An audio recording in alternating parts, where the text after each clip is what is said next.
Hello, everybody, and welcome to the Reading Room. I am Mark Reed. I have the pleasure of being your host tonight. With me is the magnanimous and amazing Ember. Hello, Ember. How are you? Hello. It's been a fun weekend. We're doing all kinds of crazy things today. Oh yeah, absolutely. So, I had a busy weekend as well. I think you were saying you had a sort of a busy one, and I've been doing reviews and streams and things. It's just been crazy this week. I've never usually this busy, but it is good to see you, and thank you so much for joining me for this surgical debate of a review, and we always love a Dillahunty review. It's always fun.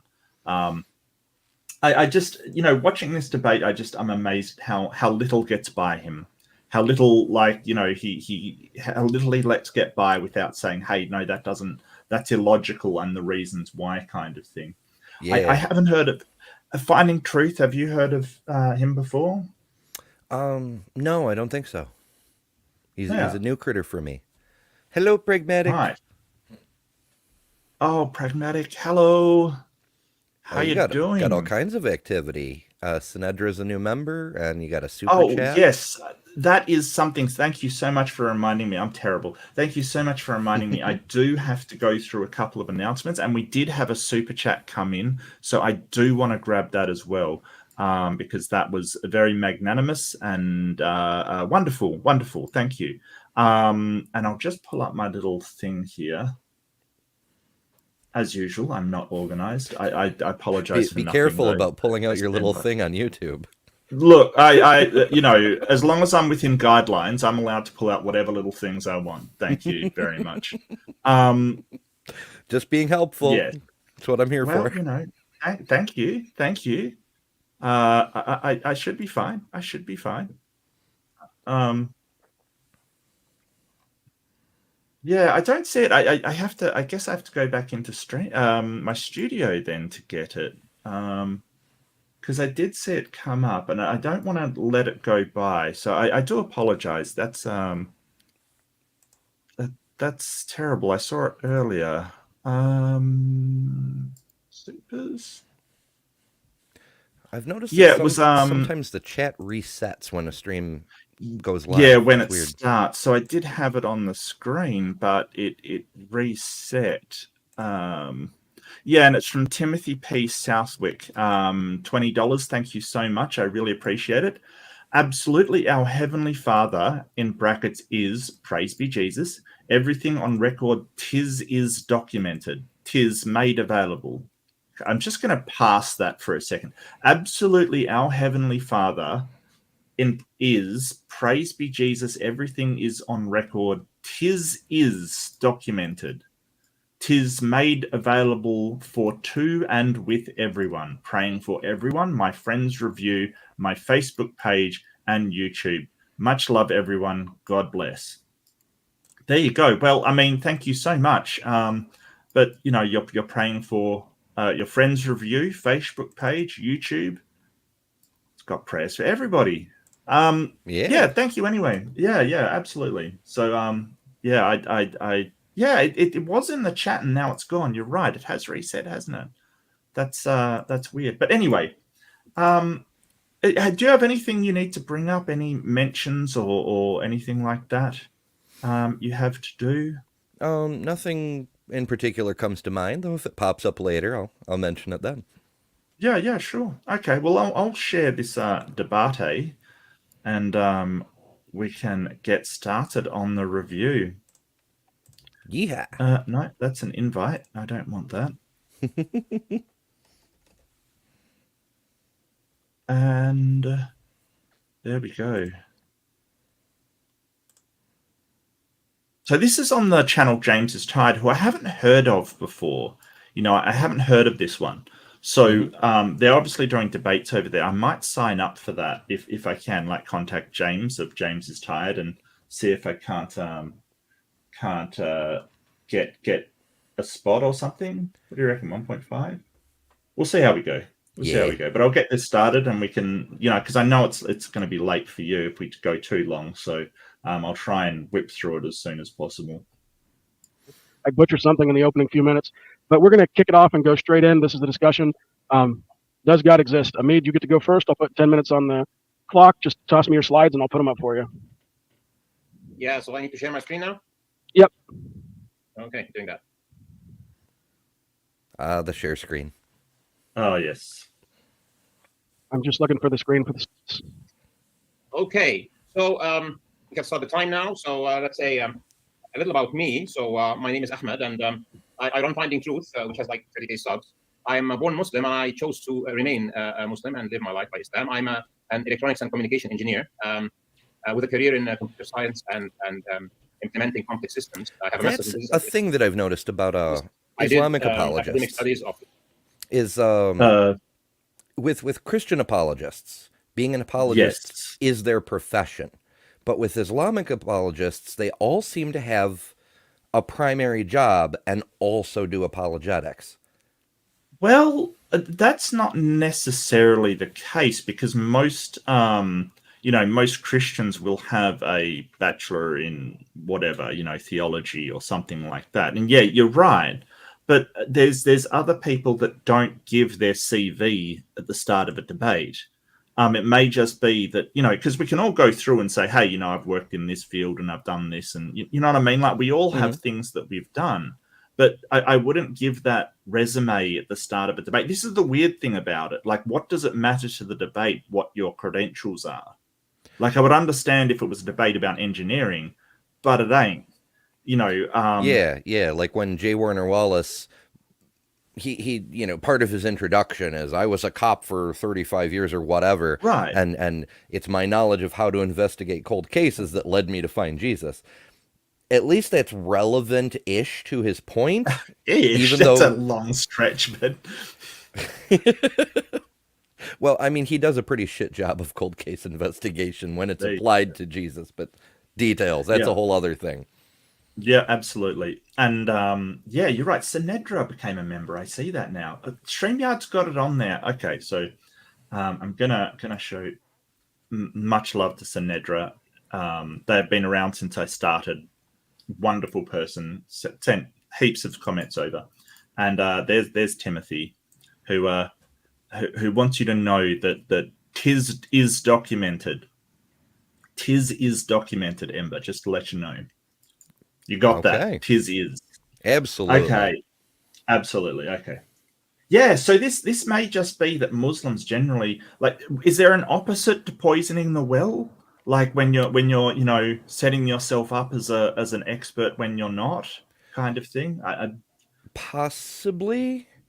If I were gonna look at it from like a manipulative angle or a setting the stage angle to be a bit more charitable, it might be something like, I'm not an imam or a holy man. I'm just a regular guy. That's how obvious the truth of Islam is, or something like that. I think that's pretty generous, but yeah, all right. No, that's fair. That's fair.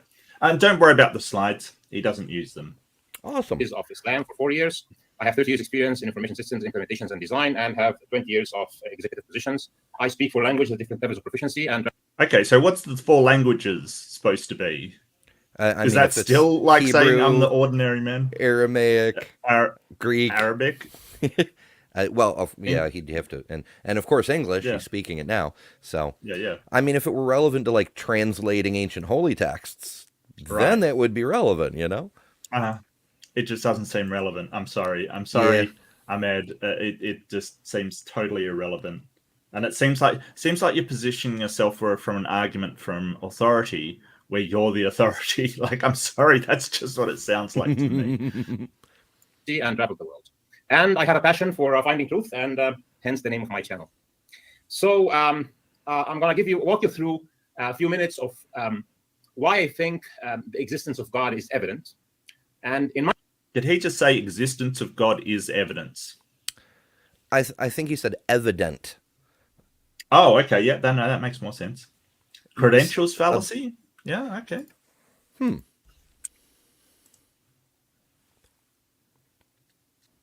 that a thing?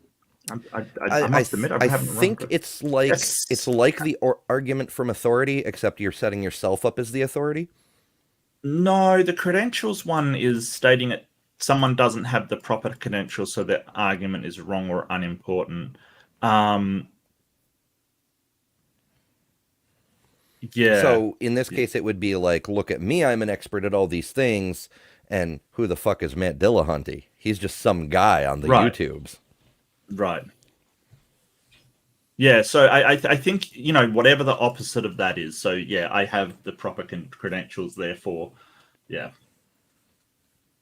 And in my opinion, there are many ways through which one can infer that God does exist, and actually, not only that he exists, but he actually cares.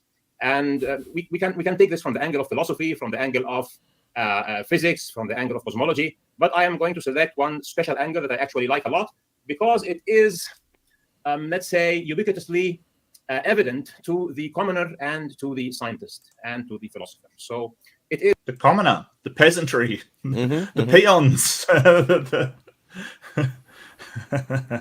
Yep. The proletariat. Yes, we have to think about the pores. Yes, the pores. Yes. It's actually through the observation of our daily life, through the observation of living things. How's that?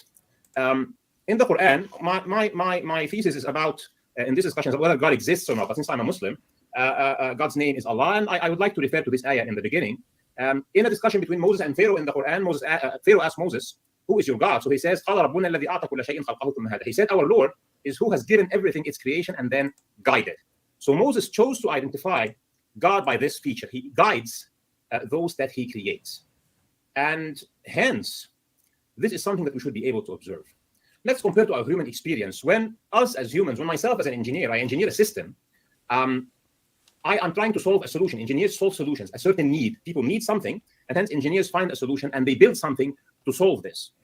And they use the resources around them. So designing something is always a matter of something being needed.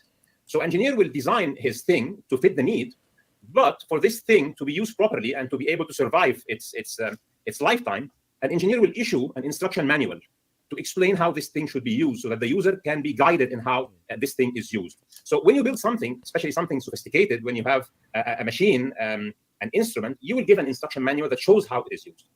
So that's sort of affirming the consequent. It's basically saying, if there's a God, then he would give an instruction manual, which in this case is obviously the Quran kind of thing. Or I presume that's what he's going for. The Quran exists, therefore a God. It's called affirming the consequent. It's basically saying, hey, if there was a God, he would make a sun to keep us warm. There's a sun to keep us warm, therefore there is a God. That's the same argument. But he's looking at it from an engineering perspective. As an engineer, when I make a machine, I provide a user's manual. So God must be an engineer who must provide a user's manual. And furthermore, I know which holy book it is. Yes, because, the Quran exists, therefore God exists, and therefore the Quran is given by God. Like, it's just it's a terrible argument, like, really. Yeah. And we would expect to see this. God who cares will not just create living things, he will give them cues about the way to live. So he will engineer them for a purpose. He will put their bills of material, the way of building them. These things we can see in our genetics, etc. But he also sends them guidance. In the case of human beings, he sends this guidance in the form of messages through prophets. But in other living things, we find this common feature that they know how to lead their lives. In this presentation, I'm going to focus on one very interesting creature as an example, but I'm sure everybody who's watching this can relate what I am saying to tens or hundreds or even thousands of creatures. So this creature that I like is the beaver. And the reason... the beaver. Consider the beaver. Okay, so that's what... earlier in the comments, Fenton Mully said beavers. Yes. Oh, hello, Fenton. Yeah, he said beavers. No, he just likes beavers. That's all. No, it's all about beavers, which is funny because Matt Dillahunty has sort of a argument against design by using beavers, kind of thing. That we don't recognize design from complexity. We recognize it from being designed, having the hallmarks of top-down design. So. Unless the beavers are secretly the god. Ah. Has there ever been a god beaver? Like I mean, the Egyptians obviously didn't have like a god with the head of a beaver, kind of thing. Yeah, more's the pity, because those giant chompers Yeah. would certainly strike fear into the hearts of heretics and such. And let's face it, beavers are cool. There's nothing like beavers are awesome. Like, don't get me wrong. Especially the megafauna, the Castoroides megafauna that used to be giant beavers. Like, there seriously, you go. they used God to of the beavers. God of the I mean, they were just megafauna. It just there were giant all kinds of things back in the day, but giant beavers, sure. And the reason I'm referring to the beaver as an example is that because I want to point to this very strange feature of living things, which is their knowledge, a kind of knowledge that can only be acquired through education, otherwise receiving information from an external source. Can knowledge only be acquired through education?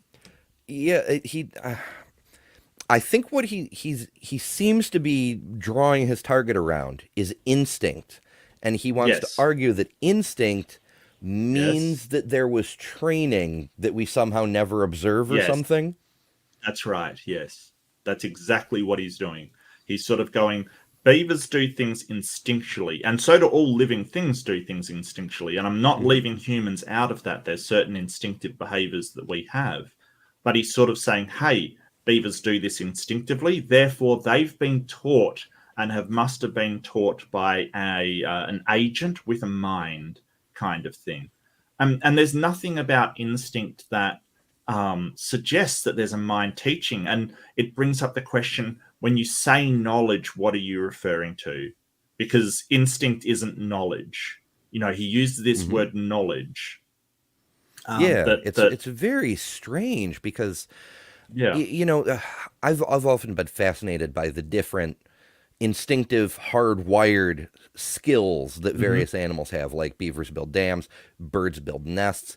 How the fuck do you build a nest by instinct? Well, we understand, evolution has selected for the better nest builders, the ones who sucked at it.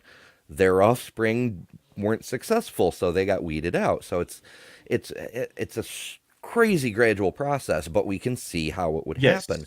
But he's saying more than that. It's more than that, because basically the ones that didn't have an urge to build a nest, that basically just did whatever they wanted, they were weeded out as well. So it's more than just the ones that weren't good at it. It was the ones that didn't have the urge to do it at all. Same with procreation.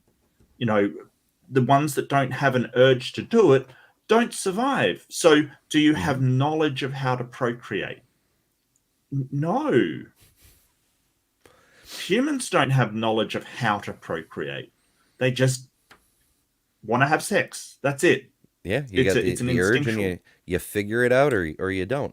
But he seems to be implying, or even he's about to outright state, that apparently either pre-life there's some kind of university where animals learn how to do things and humans are left out, or sometime in their childhood an invisible mini Allah comes and teaches them everything they need to know. And yet humans are the special chosen people, the magic race that's closest to God. And we don't get taught anything. Like, we don't know how to build skyscrapers. We have to learn it from each other. We don't know how to treat broken bones. We have to learn it from each other. We don't even know how to freaking walk. It takes us months to figure it out. So, God is teaching all the other animals how to do shit. We're supposed to be the special ones, and we get jack. We know how to latch onto a nipple, and that's about it at the start. And depending on the animal, like, horses, for instance, will know how to walk. But, I mean, other animals, that they need to be taught how to, fly and do these certain things. Like, it's not just a case of everything knows how to do everything to start off with. It all depends on the survival strategies of the animal. And the fact is that beavers that didn't make dams probably didn't have because the way that beavers work is they make these dams to sort of make an artificial lake. It's not the dam they're after. It's the artificial lake of water that, you know, has fish in it and has all this stuff in it that they need. So the ones that didn't survive.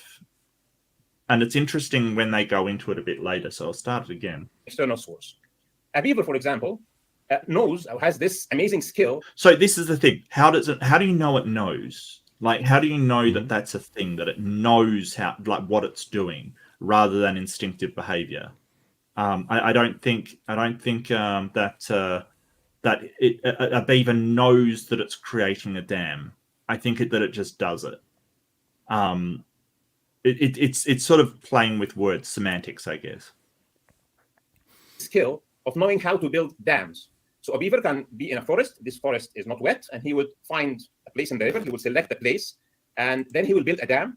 In a magnificent manifestation of civil engineering, he will build a base for the dam using stones, and then he will put. Well, I sort of take issue with his language. A magnificent display of civil engineering. You know, it's not like the beaver's got a crane and, you know, like, it's cool.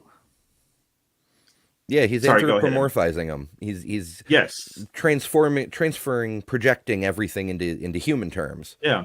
Because he's an engineer, everything is engineering or something like that. Yeah. Wooden sticks of thick diameters. He prepares these sticks by actually cutting down trees using his incisors, and he will put them in a specific arrangement. He will then collect branches and weave those branches in a specific way. He will then use mud to close up gaps, and he will keep on doing this until he completely has a dam that will slow down the motion of the water and will raise the water level. And then in the place where the water level is raised, he will build his lodge, which is another marvel of engineering. This small creature has the ability of terraforming huge plots of space that can be even seen from satellite. He will completely terraform. Talking about humans looking to terraform planets, this creature actually terraforms huge. One beaver can actually refeature a huge land plot. One beaver can terraform an entire forest. I citation needed, please. Like, that's, you know, that is not what's happening here. Like, I get the hyperbole he's using. It's a debate, but, you know, they just make dams, dude. They don't like engineer an entire forest. Come on. Yeah, now. they're Like, not competing over who can make the biggest lake to show up on Google Earth. Yeah, come on. Like, let's be serious. Like, you know, it's amazing. Don't get me wrong. I'm not trying to distract from the beaver. So please, beaver lovers out there, beavers are awesome. Like, they really are. But he's not terraforming the entire forest. Come on, man. Converting woods into ponds, let's say.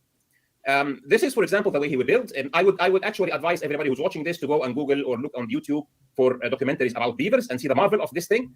Beavers can. Yeah, I support this comment. Everyone should look at documentaries about beavers. Absolutely. Yeah, I love looking at beavers. Sure, Pornhub, you can get that kind of documentary at. Like, no, it's. But seriously, like, you know, all animal documentaries are awesome. Absolutely awesome. There's an awesome YouTube channel, I think it's called Hive Science, that does stuff on animals. Awesome. Absolutely great. So Hive Sci? With that Brie person, isn't it? Yeah. Yeah. Yeah. I think I might have heard of them somewhere. Ivan loves 8-foot beats. He sure does. Sure does. Phrasing guys. Yeah, and it is crazy how they chomp through trees. It's awesome. It's an absolutely amazing thing. And this is the thing, that animals are amazing. Do see animal documentaries. It's incredible seeing them. You know, we can have wonder at the world and not believe that Allah is teaching beavers how to build dams. That's fine. Beavers can build dams that are like 500 meters long, can go up to 10 feet. It's a very sophisticated process, as I tell you. Cutting down trees, and he knows what he's doing because of his very big proficiency. And then he reaches with the branches, that cuts the branches and uses them to build the dam this way. And then he builds the lodge, and the lodge is... So just note he says very great proficiency. Okay, just note that. I just put that in your mind. Very great proficiency. Mm-hmm. Yep. Not just like a heap of things. It has a tunnel. This tunnel is accessible from underwater. And then there is a chamber. The chamber has an ingenious system of ventilation. And now he can keep there safe from predators, but he can also survive for the whole winter inside his living place. And he also creates this amazing artifact called a refrigerator, where he would take branches with green leaves and submerges them underwater and make sure they remain underwater. So even if the water surface gets frozen or he does not have access in winter to the forest, he will get out of his lodge without being exposed outside of the river, go to the refrigerator where the leaves, due to the low temperature of the water, remain fresh, bring some leaves and branches into his lodge and eat it there. And he can actually live the whole winter there. Yeah, I think that calling that a refrigerator, while technically true, it does, like putting stuff in a river refrigerates it. There's multiple animals that put stuff in the river because they're just putting stuff where it's cold. It's not, it's not like he's building an actual refrigerator, man. Like, come on. Yeah. Adaptive technology or something like that. Although, you could make the argument that a lot of human technology, I mean, we know a lot of human technology is inspired by the natural abilities of animals, like, planes. Yes, aerodynamics. Like, oh, the birds do the thing. How do they do that? Well, let's study it. Yep. People have proposed that ancient humans figured out how to build the first dams by watching beavers. Well, possible, I guess. Yeah, I don't see why not. Point is, this creature has this knowledge, this information about what a forest is, what a river is, what a dam is. He has building instructions to build the dam, building instructions to build the lodge. Yeah, so this is the thing about what he's saying with knowledge, like it knows what a forest is. Well, I think it has an awareness of what's around it. I think it interacts with the physical world. I'm not sure if it knows what a forest is. It's a very weird phrasing from him. So what's the limit of their knowledge? Do they know how fast the trees grow? Do they know the limits of the forest? Yeah. Do they know how far the roots go underground? They obviously don't know these things. It's very strange. Yeah, clearly he keeps like aiming at, if not outright saying, they have an instruction book. Well, if they have a book, we should be able to examine it. Well, but in a way, I suppose we can. Kind of. I mean, there's a whole thing about how much knowledge or information is passed by genetics down to your offspring. Like, is there things hardwired in the brain that is passed down? And current genetics say yes, there is. Even in humans are innately afraid of snakes and spiders. We just are. That's something that is hardwired into the human. From infants will be scared of snakes, and sort of, even young humans that have never experienced it will try to either evade or attack the snake. Like, we're just scared of snakes. It's an inbuilt thing. No one has to teach us. And that's the same with all apes. They will just be scared of snakes no matter how young they are. Yeah, makes sense. It's Clear survival advantage. Yeah. Major threat. Yeah. So an instinct for fear for that. Yeah, that's a good call. But yeah, I've seen studies on birds with nest building because, biologists, I can't think of the proper term for bird studiers, but biologists. Ornithologists. Yes, that's it. The ornithologists, they look at the birds and they're like, okay, how much of this is instinct and how much of it is taught by the parents? So they, incubate eggs, never expose them to parents, and see who could build nests. And it varies from species to species. Some can do it completely on their own. Some are good at it, but not as good as their parents without helpful hints. But yeah, it was still worth studying, though. Yeah, absolutely. The lodge. This needs very sophisticated information about civil engineering, about ventilation systems, about water currents, about so many things, but he just does it. And this is a little animal. He knows nothing. You can actually trick him by small tricks. He's just an animal. No PhDs, no engineering bachelors, but he knows this. And this is not only the only creature that comes. So this is, again, conflating the whole idea with know and instinct. Like, if something's got an instinct to open air up, like to get air into that thing, it might not be that they know what they're doing. They just have an instinct to do it. You can sort of point at the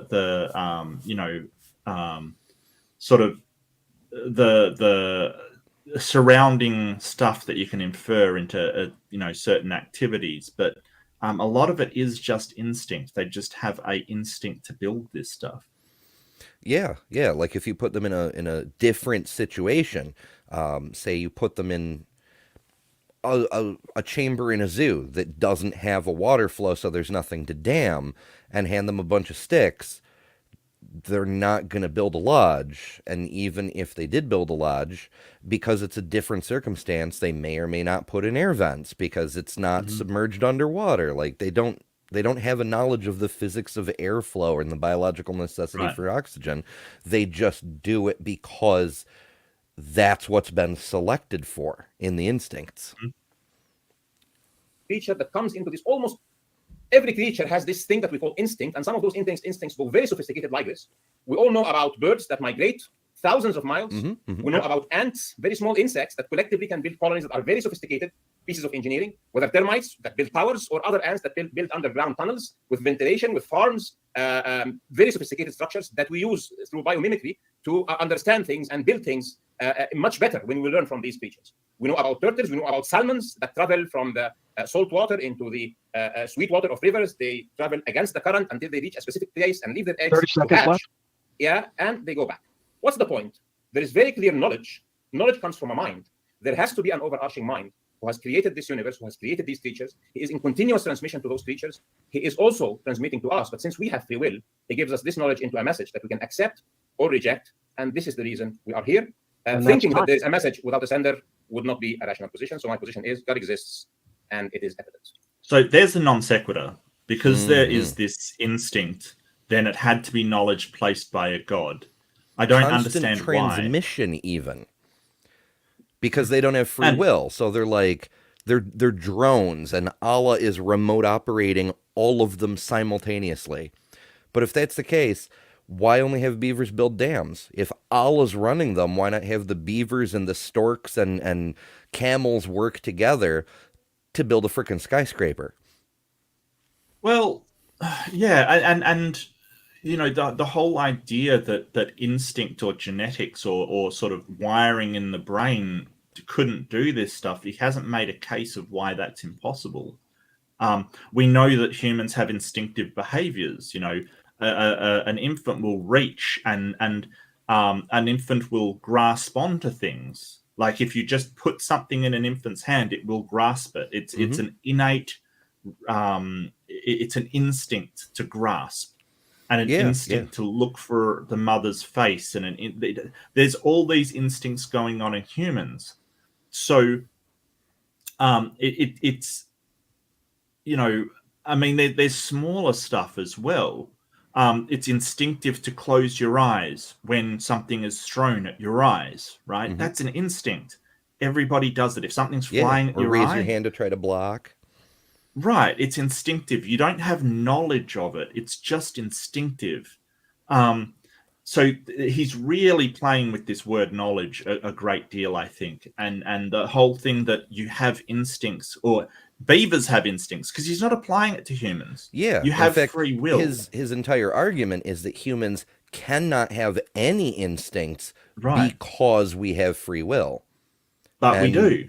Yeah.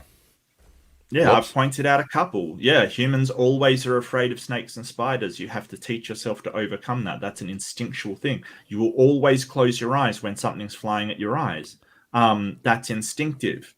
Now, I'm not saying you can't override it, but that is an instinct. It will drive you to protect your eyes, because the animals or the humans that did not protect their eyes very quickly became ex-humans. Definite disadvantage, you know, getting your eyes popped out by every tree branch you walk too clear. Now, of course, you can survive and reproduce without eyeballs, but your odds of surviving long enough to reproduce once you've lost your eyeballs, not so good. Yeah. Eyes are good. I like having eyes. They are pretty handy. Well, I mean, it's kind of that God of the gaps argument as well. So we don't know how exactly instincts are transmitted from, you know, sort of parent to progeny. So therefore God. Just because we don't know exactly how it happens doesn't mean that you can appeal to a God doing it. So I think that's also what he's doing, sort of just a God of the gaps. Hey, it's really mysterious the way that beavers have instincts to build dams. Can you explain that, Ember? I mean, I can come up with equally compelling bullshit. I can be like the ghosts of You Beaver's know, past. do you know exactly how that information got to the beaver? Yeah, their Exactly ancestors how. are with them, telling them every step of the Okay. way. Yeah. All right. Well, if just well, you can't explain it. Therefore, God. Therefore, Allah. That's basically it. All right. Matt, I'll start your 10 minutes when you are ready to begin. Yeah, I'm ready. All righty. So, hi, everybody. Thanks for showing up. I realized that probably nobody's going to be watching this in the United States because tonight's the State of the Union, which I didn't realize when we set this up. I would actually, be doing a live stream right now talking about it. But Do you guys actually watch that? The State of the Union? I try not to. Okay, that's fair. If something really important is afoot and the president's likely to address it, then I'll make myself. But as much as I advocate for political involvement, particularly as things continue to get more and more polarized, Okay. I just don't like the State of the Union because it's just half of it's boring and the other half is just showing off and it's irrelevant. Well, I didn't watch the coronation. I think it's a big waste of frigging time, to be honest with you. I hate that stuff. So. Fair enough.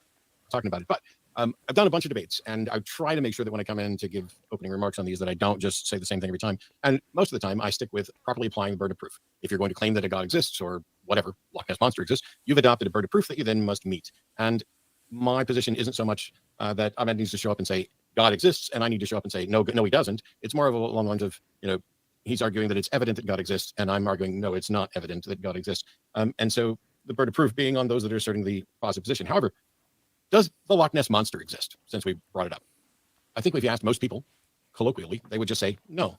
They're not asserting that we've disproven the Loch Ness Monster. They're not asserting that it's absolutely impossible. They're not asserting that we've confirmed it. But generally speaking, the Loch Ness Monster was proposed. There were stories about it. There were proposed pictures of it. There were people who told their stories of interactions with the Loch Ness Monster. And at the end of all of it, we, after much searching, not only have we failed to find the Loch Ness Monster, we failed to find good evidence that's consistent with its existence, and we found and discovered things that are consistent with it perhaps not existing. And so generally speaking, when somebody says, well, does the Loch Ness Monster exist? The correct answer for now, tentatively, is no. Same thing with Bigfoot and other cryptozoological creatures, because there's nothing there to verify. When it comes to God, all gods. But what about the Mothman of wherever it was? I can't remember. Do you remember the Mothman? Yeah, it was in the Ohio River. I forget what city it was near. West Virginia. Yeah, there was a big old bridge collapse that got blamed on the Mothman. The Mothman, yeah. No, that's so great. That's a reasonable excuse for faulty engineering. Mothman. Yeah, clearly Beavers didn't build that one.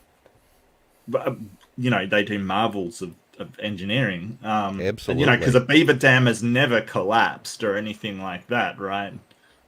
For sure. They do collapse. And Matt's argument, actually, his demonstration of absurdities is actually less absurd than Ahmed's, because all of those things, even though they're faulty claims, there have been photos of the Loch Ness Monster, even though they were probably fakes or confusion. There was some evidence. There were sightings of Mothman. There was a video of Bigfoot. All of these things, even though these are faulty claims that we've dismissed, there is more evidence for than for Allah.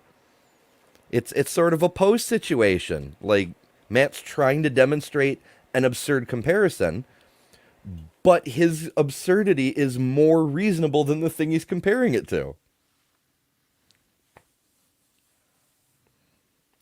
Yeah. I'm just looking up. Yeah, beaver dams do collapse. Apparently, most dams last 2 to 3 years, but there's catastrophic failures of beaver dams. So, beavers are not. I mean, they're fantastic, but not perfect. Obviously, or they wouldn't be collapsing. Come on. Mm-hmm. Yeah, they. It's been a while since I looked it up, but their spillways are substandard. Matter of fact, all supernatural propositions, we're in a similar position. It's not that we can prove that the supernatural doesn't exist. It is ultimately unfalsifiable. There's not necessarily any way, practical or otherwise, to show, hey, the supernatural doesn't exist.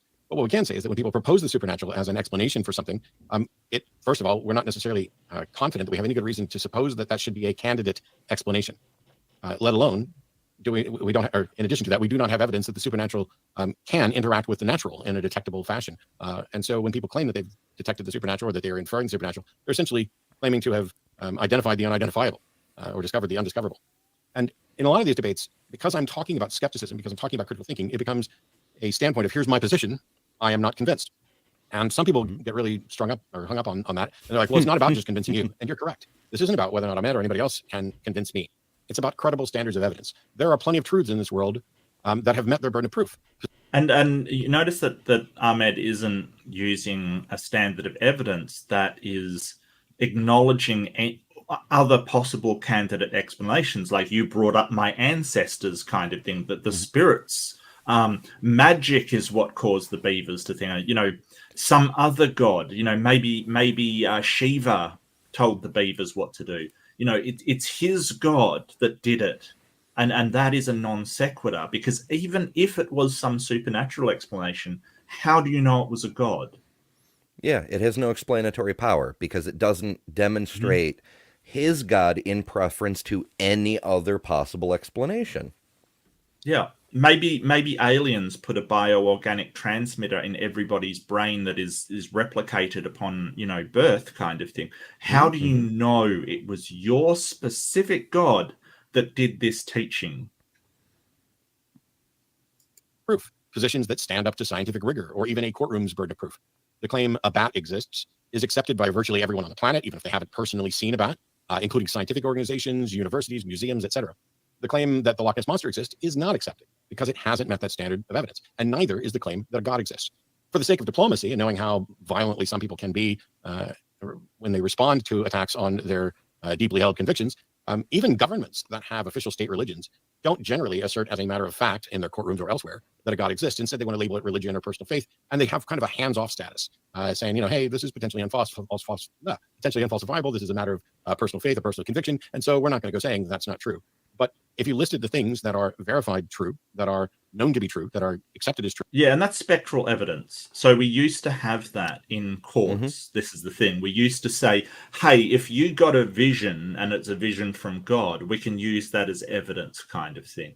Famously, they dropped spectral evidence after the Salem witch trials, where people had dreams and blamed the dreams on witches kind of thing. And that flew, and sort of the judge afterwards it was greatest lament that he actually went along with this hokum, because there was no substance to it whatsoever. It was a complete disaster for standards of evidence. And ever since, we don't allow spectral evidence because there is no way to tell spectral evidence from just something somebody made up or came to a conclusion because they had a dream. There's no way we can tell the difference.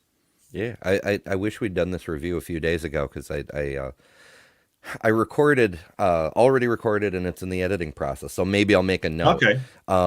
Yeah. This I was an atheist for all my life and then became a Christian type thing, and it's a response video for that. And yeah, not to spoil the video, but his evidence boils down to, I had a dream, there was a man in it, therefore the man was Jesus, and Christianity is true. Well, a lot of people get angry about people saying, hey, I was an atheist and then became a Christian. I don't mind so much, because everybody that I know who's atheist that deconverted said I was a Christian and became an atheist kind of thing. So I think I'm not too fussed about people saying it. However, I do find their reasons generally lacking kind of thing. Just because a person was an atheist doesn't mean they were a skeptic or even very good at critical thinking. Right. Absolutely. Just because somebody was an atheist, a Christian, and became an atheist, doesn't mean they did it for a good reason. That's true. Their critical thinking may not have been the best. They may have be angry at God or something, or somebody could have convinced them for erroneous reasons kind of thing. The reason is independent of the belief. You ought to have good reasons for what you're doing. So if you don't have a good reason for being an atheist, don't be an atheist. Be logical and rational first, and then convert to a belief based upon the evidence for it. I just happen to believe I've got good evidence that God does not exist. That's all. Yeah, for certain gods, absolutely. There's more than sufficient evidence for a positive claim they do not exist. But even the ones that isn't the case for, they haven't met any kind of burden of proof to show that there's... even if the thing exists, but it's so powerless you can't detect its existence, what's the point of worshiping it? Well, I think that then you have the argument from divine hiddenness, where God is trying to hide. So that's a way they can sort of say, hey, well, it's so powerful that it exists and you can't find it. It's just this game of hide and seek. I more base it on I don't think any God exists because it has to have a mind to be a God. It has to be an agent capable of making decisions, and all of the minds that we've ever seen throughout history, billions of them, they all require a brain, a structure in order to house or have that mind. So a mind without a brain, it seems like that isn't something that is epistemically possible to me. I think the ancient gods were a bit more believable in that respect, like the Greek gods and such, because they had bodies with brains, so they could have minds. They weren't all powerful, so we didn't have to deal with the problem of evil because they weren't all powerful, and they made mistakes too. So it was just So it was still unfalsifiable, but considerably more plausible. Well, the ancient gods had the problem that they weren't removed enough from human society. So, the whole thing of the gods being on Mount Olympus, well, we've been up Mount Olympus. There's no gods there. That's the problem there, that unless you make it beyond the scope of human investigation, we quickly find that there is no, heaven on Mount Olympus kind of thing. I forget the name of it. Elysium Fields was in Hades. Well, I think it was just called Mount Olympus kind of thing. I believe so, but that could be because it's originally in Greek and English is lame, so it's hard to say. But that kind of goes to show the evolution of religions too. Like the old religions were more plausible, but it was possible to falsify them. Like you could go to the top of Mount Olympus and be like, okay, clearly the legends are garbage. So now a less falsifiable religion comes to dominance. There's a natural selection to it. If it can be killed off by a predator, it doesn't get selected for. Even Christianity sort of saying, hey, God is in the sky. We've now proven that's not correct because we've traveled to the sky. We fly around the place and there's no heaven up there, and then they sort of made it, well, God's in space, and now we're investigating space and hiding on the dark side of the moon.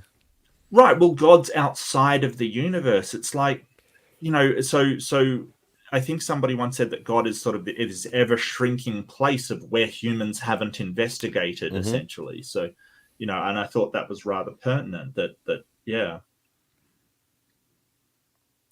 Accepted as true. God doesn't fit in there any more than the Loch Ness Monster does, and perhaps even less. In courtrooms in the modern world, we no longer accept spectral evidence. You can't come in and testify and expect to be taken seriously that ghosts, gods, angels, demons, devils, pixies, jinn, fairies, or any other sort of supernatural agent is responsible for anything. They didn't guide you to a truth. None of that is accepted as evidence in courtrooms. And it's not just that we have good reason to not believe that a God exists. Just a slight aside. The most recent case of someone claiming the devil made them do something is actually scarily not that long ago. I think it was like in the 70s kind of thing. Like we've only eliminated this from our courts. The idea of claiming a supernatural causation of stuff very recently, incredibly recently. Well, I dare say a person could claim that. The court may throw it out, but you can claim anything. Well, this is. I don't think they even allow that sort of claim to be made anymore. That they sort of go to the insanity plea and things like that. But I don't think they even allow you to plead not guilty due to sort of demonic influence kind of thing, where that used to be a thing. Oh, for sure. Yeah, the church had to, back in the day when the churches had all the power, if somebody came into court and said, oh, it was demonic possession, the church would have to convene an ecumenical investigation and determine. They may throw it out and say, no, you lied. That's not a possession. But they have to consider the possibility it could have been. Yeah, and we just don't anymore. I mean, that's just not a thing. And yeah, I mean, I've had this talk on possession and exorcism. It's nonsense, absolute nonsense. That a God exists, or believe that, be unconvinced that a God exists. We have good reason to believe that God doesn't exist. The soft atheist position, or the weak atheist position, is I am not convinced that a God exists, and that's the bare minimum. That's normally what I would end up defending. The strong or hard atheist position is that God does not exist. That I am convinced. I'm not absolutely certain. I'm not claiming truth, but God, I am convinced that the God that you're proposing doesn't exist. Now, in order to do that, I can't just walk into a debate and say, "Oh, yep, God doesn't exist." We would have to first define God, and in this case, in this discussion, we have some understanding of what I meant is Beavers. Beavers is God. Thanks, Matt. Thanks for asking. Hell yeah. Defining as God. And so we can then look at that and ask, okay, what evidence and facts do we have that would support the proposition that this God exists? And what evidence and facts do we have in opposition to this? We have good reason to believe that no such being exists. And if that's not clear to people, it is, why on earth would a being like a God, or a God being that Ahmed believes in, or anybody else believes in, not demonstrate their existence clearly? Why would they allow the debates to continue? Why would there be hundreds or thousands of years of discussion and fighting and arguing over what it is that a God wants, what it is that a God needs, what a God expects of us, with no whatever makes it happy and sets it free. The Muslim is confident in their belief in a God. Sorry, what was that? Whatever makes it happy and sets you free. Whatever makes it happy and sets you. Yeah, well, I mean, wants, what a God needs. Well, that's the thing. Like, a deistic God is more reasonable. That just doesn't care. Like one that just sort of says, well, I don't care what humans do.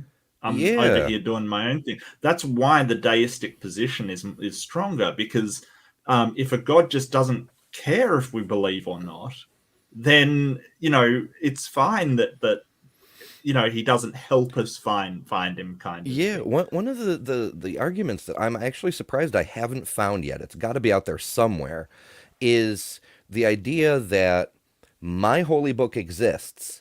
If I'm wrong and another God exists and has the power of the gods and such, they would eradicate all of my holy books from existence, right? Because they tell the lies. They're the wrong God.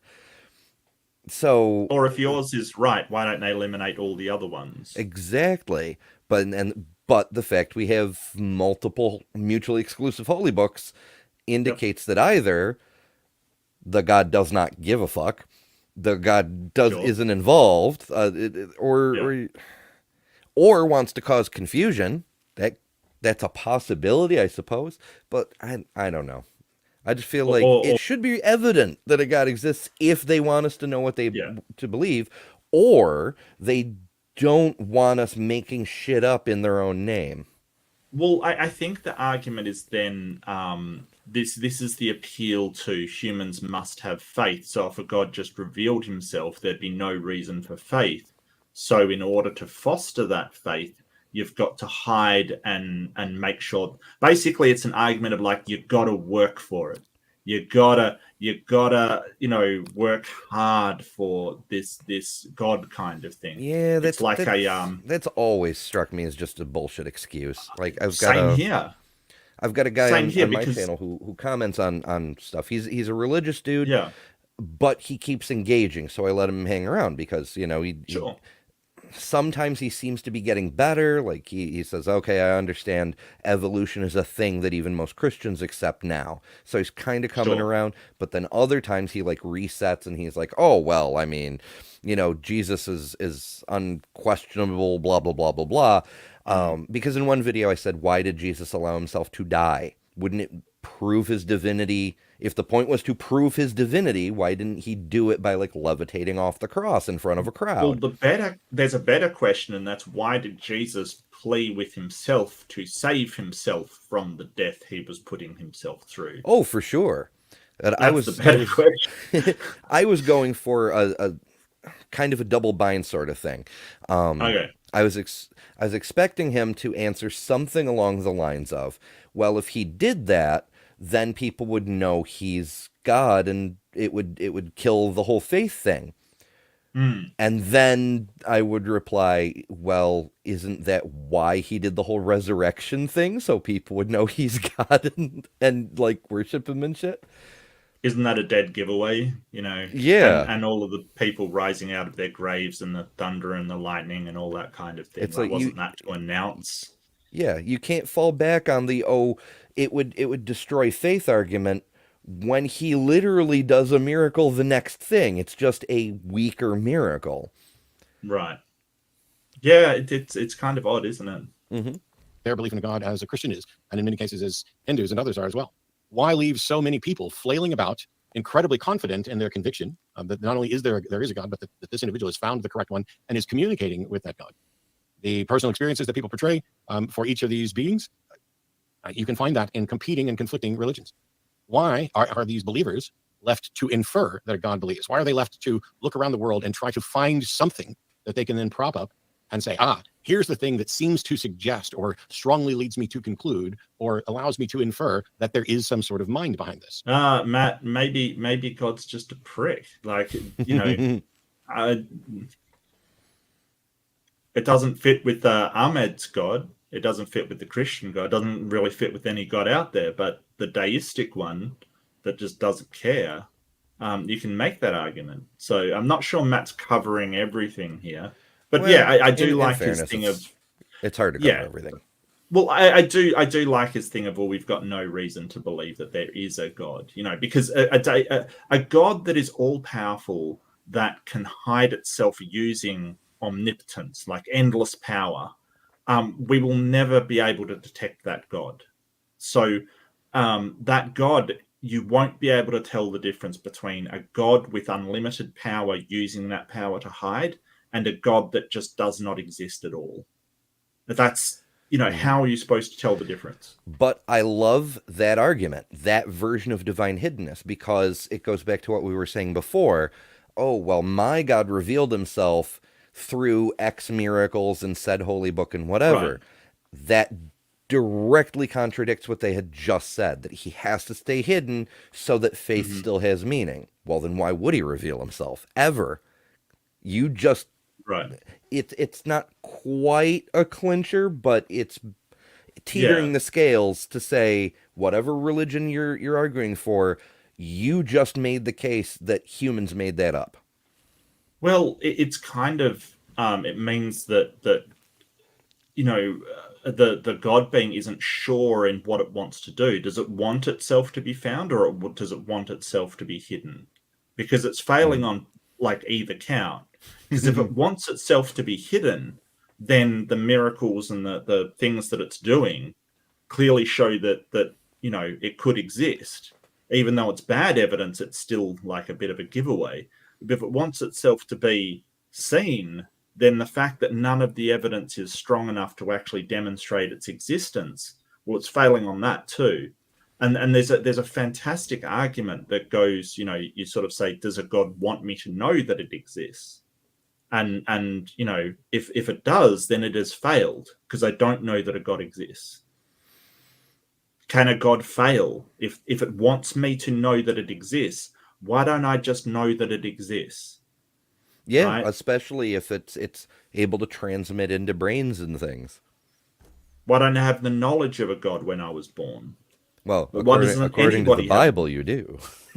Apparently so, but I didn't. I've been a lifelong atheist kind of thing. I didn't have any knowledge of any God when I was born. And if we did have the knowledge of a God, we come back to the hidden. Why hide? Everyone knows, apparently. Right. Yeah, so it's very weird to have this, you know, eternal, all-knowing being, and you know, people just don't know that it exists. Why don't the people of North Sentinel Island know that a God exists when that preacher rocked up on their island and got shot to death with arrows? You know, it seems like in order to know that a God exists, another human has to communicate that to you, which says that it's made up. Humans made it up. Yeah, there's an old apocryphal tale that may itself may be made up, but I don't know for sure. But the way it goes is a preacher dude went up to Alaska to meet the Inuit people to bring word of the Savior and Messiah. And he says to the people, you know, I need to give you the good news about Jesus. And the Inuit elder says, why? And he says, well, so you can be saved. And the Inuit elder says, from what? And the preacher guy says, well, from God's punishment for not following, praising Jesus and such. And so the elder thinks for a second and he says, what happens if you don't tell us, if we never know? Does your God punish us for that? And he goes, well, of course not. You can't be punished if you've never been given the option to accept Jesus. You're not rejecting Jesus. And then the elder goes, so if you never told us, we'd be in a better position than if you told us and we rejected your Jesus critter. And he says, well, yeah. And then the elder says, why are you here telling us that? Yeah. That's logic, yeah. Behind this. They'll say, but Matt, God can't be put into a beaker. You can't put God in a test tube. You can't test a God that way. Why not? Is God incapable of submitting himself for reliable verification? We should that seems like a very weak God that is incapable. Well, we should be able to see the effects. Like, if God has any influence on the world, we should be able to see that reflected in the material world. If we don't, then God has no influence on the material world, which again works for a deistic God, but it certainly doesn't work for Ahmed's. Incapable of doing that. Is God unwilling to submit himself to that sort of verification? That also seems to be a very weak God, at least in character, that this sort of God would expect reverence or understanding or acceptance of his existence while failing to provide reliable data. If all we're left with is inference and intuition and the sort of attempts to make sense of the world, rather than, you know, the proposition is that there's a being that has all of this information, and many people claim to communicate with this being or to have received information from him. I mean, Ahmed himself referenced that this God provides guidance through the prophets. Well, and guidance to beavers. Just pointing that out. Beaver guidance. You know, why don't we get that guidance? Why don't we get like instinctive behaviors to invent electronics or create medicines or things like that? I have heard people make the claim that does happen. Like there was a television commercial not long ago. Well, okay, it was long ago. It was like around the turn of the century, which is far enough back now we can refer to it as the turn of the century, saying that, isn't it weird that we went for, 100 years with the telegraph, and then 4 people invented the telephone at the same time, and Alexander Graham Bell happened to be the one who got the patent. Yeah. But it was all simultaneous. It's like God causes spurts of inspiration, and he doesn't target individuals. He just throws an idea out, and whoever catches it, catches it. It's time for telephones now, or something. Well, why not skip the telephone and go right to the internet? Like, why bother? Why? But, if you say, hey, we come to a certain level of technology, people share that information, and our minds get the same information and go, hey, there's the next step kind of thing. That makes a lot more sense to me than God just throwing ideas willy-nilly and hitting people. Yeah, absolutely. If you look more deeply into it, the telephone came about virtually instantly as soon as it became possible to do. It uses the same general principle as telephone lines, but you need a higher grade of wire to communicate more refined signals. Sure. You needed the speakers, which meant we needed more refined audio technology than a Victrola could produce. And so it was only when all the technology was irreducible complexity again, only when all the technology had properly evolved could it be assembled into a telephone. Right. Well, why use a mediary? Why not just provide the information directly to anyone and everyone who asks, or all at once? Where is the data? Where is something beyond appeals to ancient people's supposed interactions? Where's the confirmation of an interaction today? And if God can interact back then in the past more directly, Why not now? What happened apart from the invention of better ways to investigate and better ways to record information? Why do miracles drop off, or reports of miracles drop off in direct opposition to the increase in our ability to test them, explore them, to record them? Yeah, it's like the incidents of ghost sightings and stuff have dropped off since the invention of the phone with a camera in it. Mm-hmm. Yeah. Suddenly, I keep looking. No I haven't found a ghost yet. Yeah, and the same with these miracles. They're dropping off in inverse proportion to where our ability to capture them through having smartphones.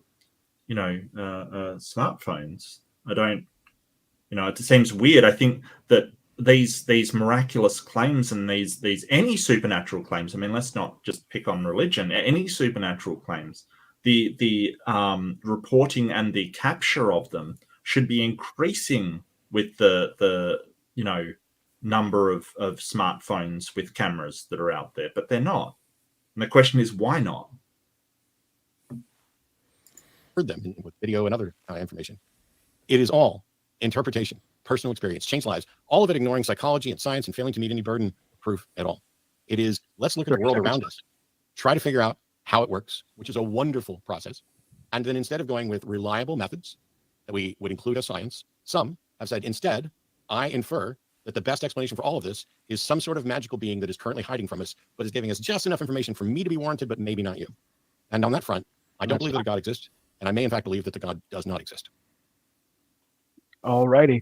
Hamid, when you are ready, I'll put 5 minutes up. Do you have any slides for your rebuttal, or just go straight from there? I got to say, I love having rebuttals in debates. I really do enjoy it. I think that more debates should have rebuttals. Yeah, I agree. In fact, I've said that more than once, that I wish modern day debate was more structured. Same. Because I understand that, like, the Jerry Springer open warfare thing is great for views and clicks and shit, but if you want to actually explore the issue, you're much better off with a rebuttal or two and a cross-examination section rather than an open conversation section and then closing. Well, I don't mind the open mic, but I'd prefer to have a rebuttal as well. Have a thing. Here's addressing your points, they address yours, and then you go into the open discussion too.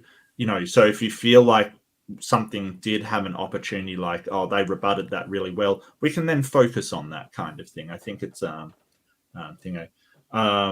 Hake. Yeah, I'm not a fan of Hake. I'm not a very big fan at all, mate. Well, I'm sorry to hear that, because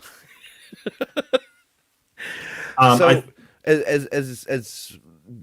the audience may know, we tend to go back and forth on who's hosting our debate reviews, and the one I was eyeballing for next week is Leo versus Hake, because I was sure.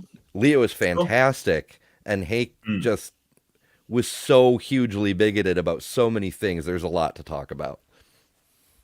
Well, yeah, I mean, they had Zerka on there the other day, and that was just a shameful performance. Like, if you're sort of a fan of debate, don't watch it. It's basically like sort of to be harsh, I'll be harsh. I'll be really harsh. So sorry, Zerka, but it was like a man-child just calling the opposition the R word. He told somebody to, end themselves during it. It just, like, an audience member sent in a super chat. He didn't like it, so he basically said this stuff. Like, it was shameful. It was just awful. Probably one of the worst performances I've ever seen from anybody on MDD, and that is a bold and scathing statement, quite frankly. It's a tall order. Well, at one point, Kaz, who was moderating, had to say, hey, we've got to get monetized, mate. Like, this is, some of the stuff he was saying could get you demonetized. And it's like, well, you can't, if you're, running it as a business, which James is, that's a problem. You can't have guests on who are going to demonetize you.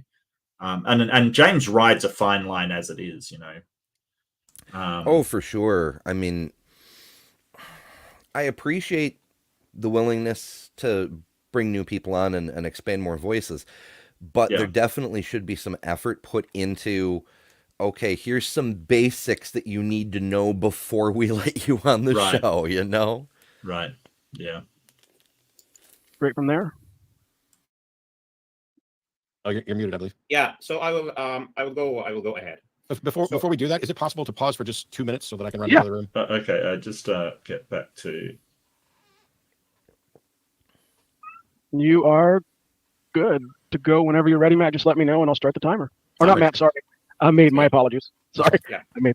Apologize for the delay. I'm back. Yeah. You're It's good. 5 minutes, right? Yes, 5 minutes. Okay. So actually, since this is the opening statement of Matt, I wouldn't hold him to having said a rebuttal to what I said, because that's good for Ahmed. Like, too many people go, oh, it's you open, they speak. Oh, he didn't rebut any of my points. Mm-hmm. It's an introduction, dude. Like, don't. Seriously, that's what the rebuttal's for. Please. Yeah, I'm not sure what's more infuriating, saying that you didn't rebut my opening in your opening, that's not a rebuttal, or when they use their opening as a rebuttal to your opening. Yes. Yep, that annoys me as well. You get the flat earthers doing that all the time. Who was it? I think Flatoid did that to me, kind of thing. Like he basically, I think Witsit does it a lot as well. They always demand you go first so that they can sort of rebut you in their introduction. It's like, well, I don't get a rebuttal. So essentially they're just unevening the playing field, which is, sort of dirty tactics kind of thing. But of course, Matt's a way seasoned debater. He knows that that's not, appropriate or fair. We want fair discussions. We want discussions that, people can submit their point of view and get a fair go of it. I know things get heated and stuff, but we can at least sort of make it fair on people. Yeah, I'd argue that more structure actually helps prevent the personal passion from disrupting the discourse. Yeah, absolutely. Because I think it isn't. I would expect that in his rebuttal. But let me respond to his notes, because what I did in my opening statement is exactly what he asked for, actually. So I'm starting from the scientific method. The scientific method, you will put a theory, which is a best explanation for some measurements or facts. No, you wouldn't. It's a hypothesis. Mm-hmm. You don't start with a theory. You start with a hypothesis. Well, actually, you start with questions, to be honest with you. Yeah. And from those questions, you form a hypothesis. So, I don't think he knows much about science, even though he's an engineer. Well, okay, maybe he's just got the wrong word. That's more of an applied science sort of thing, not the discovery end of science. So he doesn't really use the scientific method. Yeah, but I mean, having done sort of engineering myself, even though it's network engineering, it's still like I did engineering management and all that kind of thing. You still get taken through the scientific method. Because even in engineering, when you're like, troubleshooting to try and find out what's wrong with something, you're still using the scientific method. You have questions. Why isn't this working? Could it be your hypothesis? Could it be the carburetor? I mean, I don't know much about engines and civil engineering. Could it be this post structure thing? Well, if it's not that structure, then replacing it will do nothing. Replace it. You still use a version of the scientific method, or a scientific method of the many that are out there, and that is troubleshooting is still a scientific method. When it's done properly. Yes. Measurements or facts. Our science has never been about being completely sure of anything. We see phenomena, we measure things, and we give best explanations that we call them theories, where the evidence would consolidate. Until we find that there are new evidence that does not make it valid anymore. So we create a different theory or a bigger theory that will include the new evidence. So no, that's not what we do either. Yeah, once a theory, we've got new information, we present another hypothesis. Like, you're missing the hypothesis stage where we say, hey, could it be this? Let's experiment. Let's find out. Yeah, the whole thing with the best explanation, I don't like that phrasing, because what if I decided that Allah is the best explanation? Then we don't need to look any further and explore more, Right, and the whole idea that, the theory's the best model we have, or the best explanation, I guess, is what he's saying, but he's missing the whole point that best explanation has been through a rigorous and reliable process to test to see whether it is falsifiable. We basically try and prove it wrong, which is, that's the big key. That's the big key. We try to make it fail, and if it doesn't fail, we say, hey, this is the best thing we've got. If it then is falsified later on, something falsified, we say, okay, what's another hypothesis then? We don't say, hey, whatever next thing is there, we just grab that. Like, he doesn't understand science in the slightest. Ooh, a shiny. So a shiny? Mm-hmm. Where? Are you talking about my head? Are you talking about my head? I was referring to the next shiny idea, but yeah. Okay. Is the product of a mind. I know something, I tell it to somebody before I told him he didn't know it. After I tell him, he knows what I have told him. Now, when we find knowledge, okay, if you Google something on the internet, if you ask about beavers on the internet, and you find a piece written about beavers, don't Google beavers on the internet. You know somebody has written it by itself. So my point is, we see knowledge every single day. Whether you have a cat at home, a dog at home, whether you're looking at a bird that is building a nest with extreme ingenuity and sophistication, whether you're looking at this little rodent called a beaver that builds dams and lodges and refrigerators, whether you look at ants that build sophisticated ventilation systems, you see that these creatures that do not have intellect, that did not go to university, that did not study engineering, that did not study the laws of physics. I think saying animals don't have intellect is a bit erroneous, to be honest with you. Animals have intellect. Oh, I mean, it's sure. certainly not as high as a human intellect, but they still have, like, come on, man. I don't even know if I'd say not as high as a human, just in a different direction. Like, there's gotta be, Sure. you know, like dolphins looking at us and being, why are you wasting all your time building piles of rocks with, you know, like, what are you doing? Come swim and get some fish. Yeah, maybe. Sure. I mean, we you know, in tool use, and I guess I'm sort of anthropomorphizing in intellect in this case. You know, I'm applying it to human intellect. But even if you just apply it to the intellect humans have for logic, problem solving, things like that, animals still do have that intellect kind of thing. Mm-hmm. They do problem solve. And sure, they don't have as much problem solving ability as humans, or, you know, except maybe corvids and, as you said, dolphins. But they still do. Like, a dog will still go, well, I can dig to get under this fence, you know, or I can do this. Like, I think he's really sort of going. Yeah, absolutely. It reminds me of, like, my housemate's got a puppy recently, and the puppy was petrified of going down the stairs. She was even though the big dog would go up and down the stairs with no issue. So she saw another dog doing it, she still wouldn't do it. Until she was eventually, like, half carried down and realized that she could do it. And people go, see, look, a dog can't figure things out. They have to be shown. But then I think to small children who also look at a flight of stairs and are terrified of falling and won't go down them. Yeah. Like, it's no different. We can not figure things out through fear too. Yeah, absolutely. Or they are not chemists. And they create these sophisticated engineering structures, and they do it. They do it right out of birth. Beavers, for example, a scientist called Lars Wilson, if I recall well, has separated beavers from their parents. They have never seen their parents, and they actually build dams. You put them around water, they build dams. You even can trick them that there is water by giving them the sound of water, and they will start building dams. Yeah, so this is interesting, and I saw a paper on this because I was fascinated by it. They don't just build dams over water. If you have what they did is put a speaker underground playing the sound of water, and the beaver still dammed up the sound. Well, does that mean that the beaver knows what it's doing when it builds a dam? Because if it knew what it was doing, then it would say, hey, it's not the sound of water. I have to build this structure to hold back the water. Mm-hmm. What it sort of says is that the behavior of building wooden structures over the sounds is instinctual. It will just try to block up that sound of running water.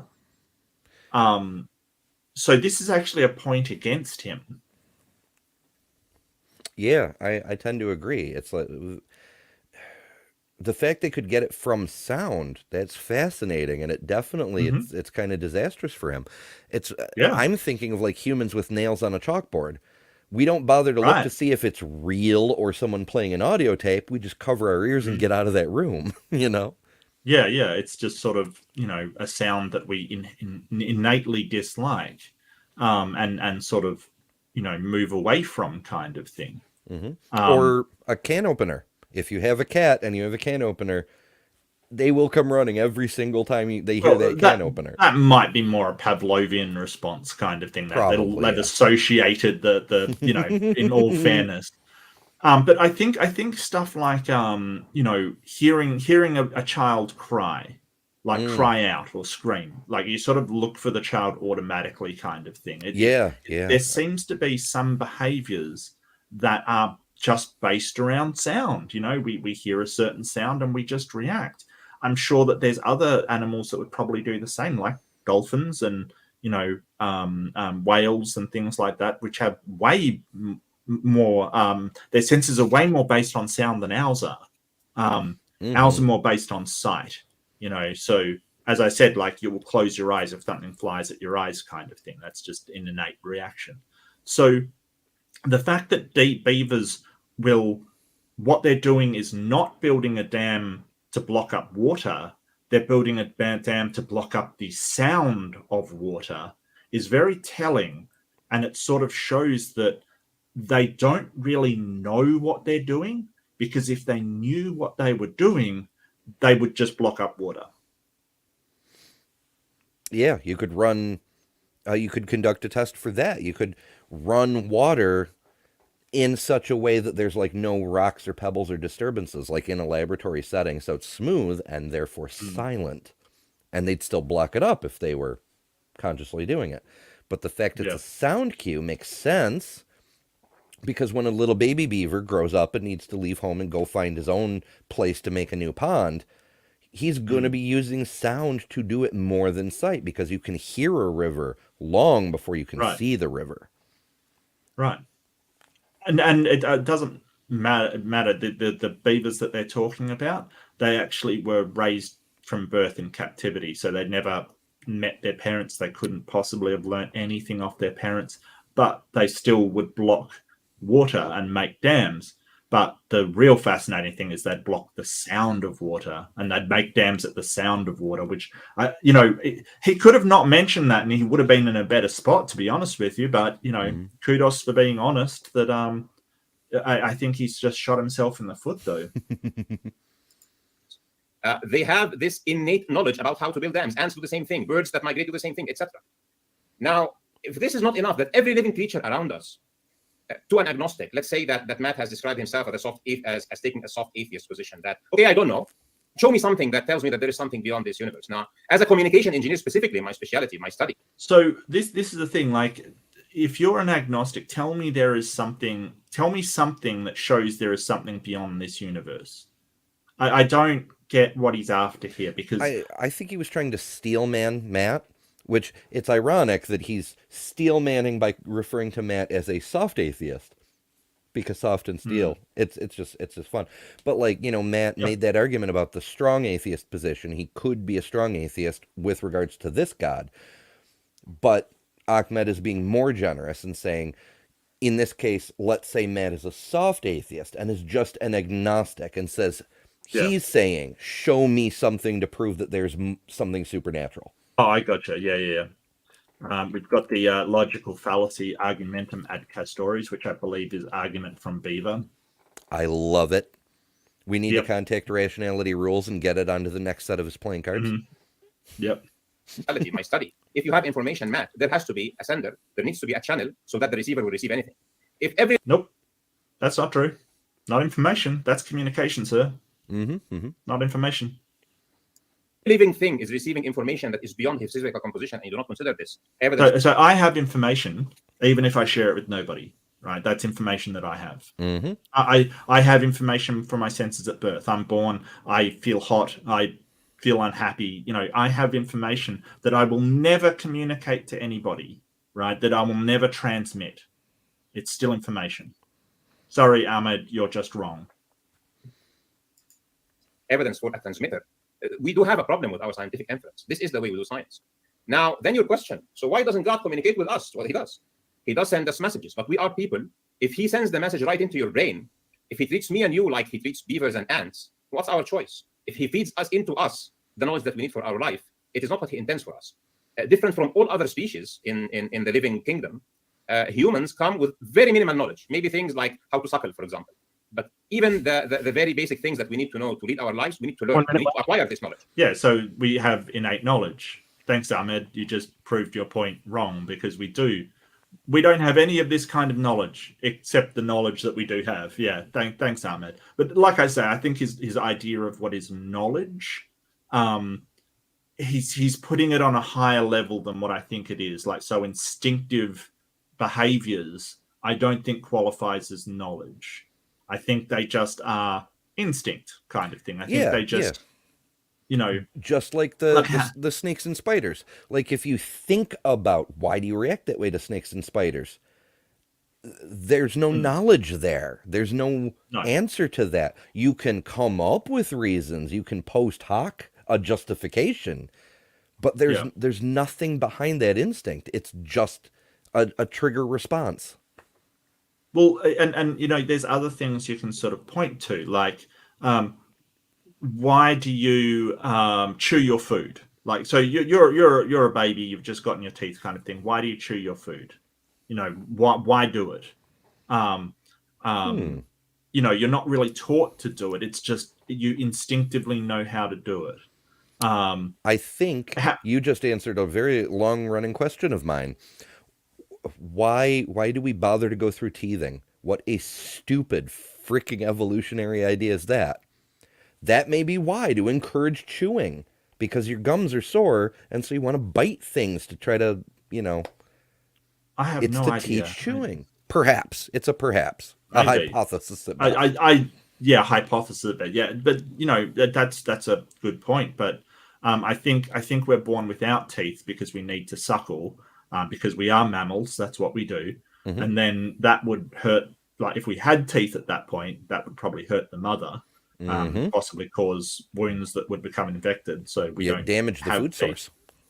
Right, damage the food source. So we don't have teeth, and then later on, when where we come off suckling, that's when the teeth grow in. But teeth are kind of stupid, and especially wisdom teeth. Wisdom teeth are the stupidest sort of remnant left over from evolution that ever existed. They just crowd your mouth. Some people have no problems. Some people in the past, when we haven't been able to treat it, have died from their wisdom teeth. Great design. Yeah, good design right there. Getting killed by your teeth. That's awesome. Freaking luxury bones. Yeah, exactly. Yeah, exactly. Why do you breathe would be a good example, Nara. You're absolutely right. You don't have to have, but do you know how to breathe? That's the thing. Do you know how to breathe? So this is where Ahmed's making a real grey space for this word "know," because when we're sort of talking about knowing something, we're talking about, in philosophy, it's justified true belief. That's obviously not what he's talking about here. He's talking about knowledge as conceptually being able to give an explanation for something, or to conceptually understand something. And when we're young, we don't understand breathing. We have to be told what it means. Like, we just do it. And so I think we can sort of say some things are instinctive and some things are knowledge, and there's kind of a mesh between them, kind of thing, and we'll get into that a bit later. It's also a fascinating example for another reason, because even though we have the potential for conscious control of our breathing, we can override it, which is necessary to do things like make speech possible, or do the diving thing to get the seafoods and whatnot. There's a lot of advantages to being able to control our breathing when we're not consciously. To a certain point. Yes, there are limits, of course, but because eventually, even if you can hold your breath that long, you will knock yourself out and start breathing it. You cannot kill yourself from holding your breath. It's impossible. I tested that one myself. My grandmother told me that, if I held my breath long enough, I would fall unconscious and start breathing again. And I said, I'm skeptical, so I'm going to do a science experiment. And she said, I really wish you would just take my freaking word for it. Well, no, that's not a good idea. Like, depriving your brain of oxygen. I think that explains a lot, Ember. Did you do now this that we multiple mention times? It, no, just the once. But okay, that's. But it touches on the crossover between instinct and the involuntary nervous system, Like, we don't consciously control our heartbeats either, but it does change depending on whatever situation obtains. Like if we're in, in a race, we pump harder to get more oxygen going and so on. So what's the difference between the involuntary nervous system and instinct? It's all programming that we have no control over. Sure. And sort of things like getting burnt, for instance, and you'll pull your hand away kind of thing. It's an instinctive reaction. You can override, but it is instinctive. You will try to avoid that. So yeah, absolutely. And the question becomes, and it's a fascinating question, how much of our behavior is hardwired, and how much of it is our conscious knowledge, as Ahmed puts it, what we know we're doing. The hard determinist, and I think Sam Harris mentioned at one point that a lot of our behaviors, or I think Sam Harris said all of our behaviors, are kind of, we do them and then come up with a post hoc rationalization to say why we did them. Like our brain just operates and then we say, hey, that's why I did it, which is, I'm not entirely convinced of. I think Sam Harris can be, can overreach with his conclusions upon occasion. Yeah, I've heard a couple psychologists or neurologists make that argument before, that you're using a fast, what is it, EKG that scans the brain. They can detect an impulse to move the hand a split second before the hand moves, which somehow means the brain has decided to act before the conscious mind has decided to allow the action, kind of thing. And so based on that, we're drawing a whole string of conclusions that all of our behavior is just programmed reactions. It's more adaptive because it's social programming rather than instinctive programming. But it basically just boils down to an algorithm, that there is no personality, there is no choice. We're just piles of programming. Well, I think that's a bit of a reach, but there's definitely, I agree. I think also that there's probably more instinctive behavior than what we're kind of aware of going on from day-to-day life. Also, like, I know, what was one thing I found out, that humans are uncomfortable with their heads, sleeping with their heads towards the door. Like, they're a lot more comfortable when your feet are towards the door, kind of thing. Because it kind of makes sense when you learn that, because, our head's vulnerable. So having our feet there is a lot more comfortable for us. Just small things like that. There's a lot going on. But the whole point is it's fascinating, and we should be looking, doing studies into it and finding out stuff about it, not just saying, well, it's just a God telling us to do it, and then moving on. Because that way, all of our scientific progress, we're looking into why we do the things we do, what are humans capable of, and what are the limitations of the human brain, what can it accomplish. When you just say a God, that is a full stop on the investigation. That is the end of it. Yeah. And it's such a shame that a lot of people will just go, well, it's just God doing all of this stuff. It to me, it's just lazy thinking, in my opinion. Like, you need to investigate the whys, and I think that God takes away a lot of the whys and gives no answer whatsoever. So yeah, to me, it's one of the bigger harms of religion is, as I frequently say, once you pretend you have an answer, you stop looking for the real answer. Yeah, and absolutely. If somebody came along and just made up a bunch of hokum, then people wouldn't be afraid to call out bullshit. Like, I don't believe you. That sounds made up. But if they say God, which is something they're supposed to believe in too, then they have to back off. Oh, don't question that one. Well, I think we can question it, kind of thing. I think that it should be questioned if it doesn't have a reasonable and rational path, of epistemology. Oh, for sure. And I can even respect theologians who do that. Like, so many of the Christian responders who come on my videos and then tell me how I'm an idiot atheist for not getting the obvious arguments, yada yada. They bring up Thomas Aquinas. And of course, Thomas Aquinas' 5 main arguments 4 of them are the same argument, and then there's the other one. But one of his contemporaries wrote him a letter explaining, even though he was a theologian monk himself, he said, no, your arguments are junk. Do better. You know? Yeah. Like, you can still believe in the same God and call someone throwing out nonsense an idiot. Mm-hmm. Sure. Share this knowledge. And we also need to acquire knowledge about God. And then you need to take a choice. We are here to take this choice, essentially. He tells us through his prophets, you are here, I'm going to give you the evidence, but I'm also going to give you temptation. I'm going to give you the power to be merciful or to be cruel.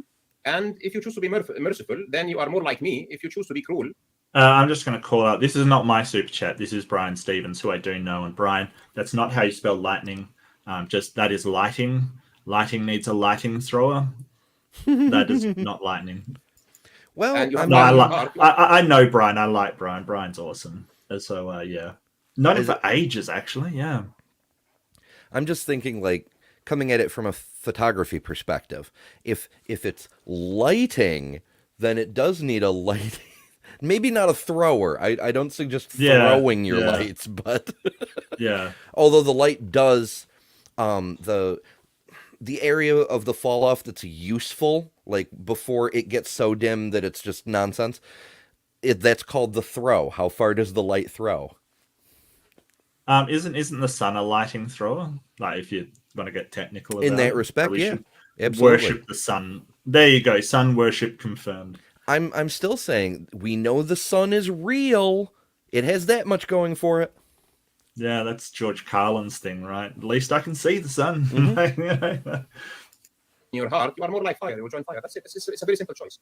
We are privileged by having the intellectual faculty. We are privileged by having the power of choice. He communicates to us like he communicates to others, but he gives us the message in a way that accepts being accepted and accepts being rejected. We are here to take this choice. And since it is about whether God exists, my point is, and my rebuttal to what you said is, yes, there is evidence. It's everywhere around us. It's just a matter of choice. I'm done. All righty, Matt, whenever you are ready, let me know and I'll put your 5. He didn't really address any of Matt's points. That's the thing. Like, he didn't really address sort of, the way that we shouldn't believe in other supernatural things. He didn't sort of give a thing of, well, other things don't have the evidence that I do, sort of thing. He just, or the veracity of belief. Right. Like, he just seemed to just sort of reiterate, well, God is real because God is real. He didn't really give any kind of rebuttal. So I think he missed an opportunity there to rebut Matt rather than just reiterate his own position. And unfortunately, that's a common mistake. We saw Perfect Dawah do something similar a couple of debates back, where he was given just floor space to rebut, and instead he just reiterated his argument, even though Matt had already torn that apart. Yep. So, yeah, he's doing himself a disservice by not actually rebutting Matt. Yeah.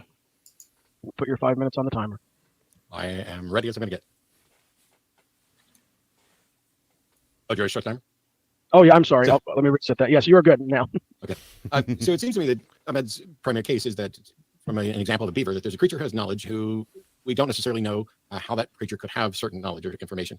And there's a couple of really big problems here and a few minor problems here. And it's not surprising that engineers tend to find this the most perplexing, because they had to work so hard and study so long to understand things at a level that a beaver doesn't, that a beaver might just intuit. I love this because I've used beaver dams as an example for how to identify design in the past. So maybe we'll get to that. The scientific method doesn't start with a theory. It starts with a hypothesis, a proposed explanation. And that hypothesis must be testable and falsifiable. Unless somebody here knows something I don't, no supernatural proposition has ever been demonstrated to be testable and or falsifiable as part of that. It is not scientific to appeal to magic or the supernatural when you merely run out of ideas. We know that, yes, knowledge is the product of a mind, but where did that knowledge come from is the question that he's asked. And first of all, we have to ask, was it knowledge? What does the beaver actually understand about what it's doing? How much is instinct? How much is genetic memory? How much is cognitive processing and understanding? Just because it builds a structure does not mean that it understands the physics and the mechanics of a structure. It knows what works and what doesn't, perhaps through trial and error and other things. I would add to that and sort of say, well, does it understand the structure and what it's doing if it will do it on the sound, not the actual water? Yeah, it's clearly not a stimulus response. Well, right. I mean, it's a stimulus response, but it's not making changes to the dam in response to how effective the dam is. Right. Like, so it's not really a goal-based behavior. It's not saying, hey, I've got to block up this water, rather than just it instinctively knows to build dams on the sound of water. Other things. It's humans who know so much more, and the humans are the ones reading into this. It's not surprising that an engineer or someone who studied engineering is more impressed with this. I'm plenty impressed with it. I love nature, and it's a huge question how some of these creatures can know things. But that question is not answered by it must be magic. It must be some being outside of space and time who's conveying the information to them or directly to the brain. So the problem here, and one of the big problems here, is that we're presuming that the beaver knows things. We do this a lot when we go back in hindsight to see, oh, here's a supposed prophecy and here's where it came fulfilled. How could this person know this? Or as has been the case when I've debated other Muslims in the last month or so, it's, oh, here's a fact about the universe that somebody living in the desert couldn't have possibly known. How could they know it? It must have been revealed by God. This is not just a little anachronistic in the sense of us asserting what they can and can't know with respect to time or with respect to their perceived advancement as a species, whether it's beavers or humans. But we presume that the beaver knows something without demonstrating that it knows it. In the same way that does a bird that constructs a nest need to know about the physics of the branches? How much of it is trial and error? How much of it is instinct? And we don't know. Now, Ahmed is right that information is significant, but he's wrong when he says that it must require a sender and a receiver. It's communication that requires a sender and a receiver. Information doesn't require that at all. I can gain information, I can gain knowledge on my own as both perhaps sender and receiver, if you wanted to use that example. But he circumvents around this by saying, if God were to send your message into the brain the same way that he does the beaver, well, there's no demonstration that God of any type sent any message into the brain of the beaver. But if the objection is that if God were to treat us the way he treats the beaver and just give us information, that's not the way God wants to interact with us. Well, how do you know that? And why is that a good thing? That is nothing but special pleading that avoids the actual issue here at all. You have to demonstrate that a God exists, that a God is choosing to interact with us in a particular way and has some reason that you can do it, some reason that you can point to, which is the why behind it. In Ahmed's case, God communicates to us through our prophets. Cool. If my mom communicates with me through a service, that service can demonstrate without doubt that they are getting information from my mom.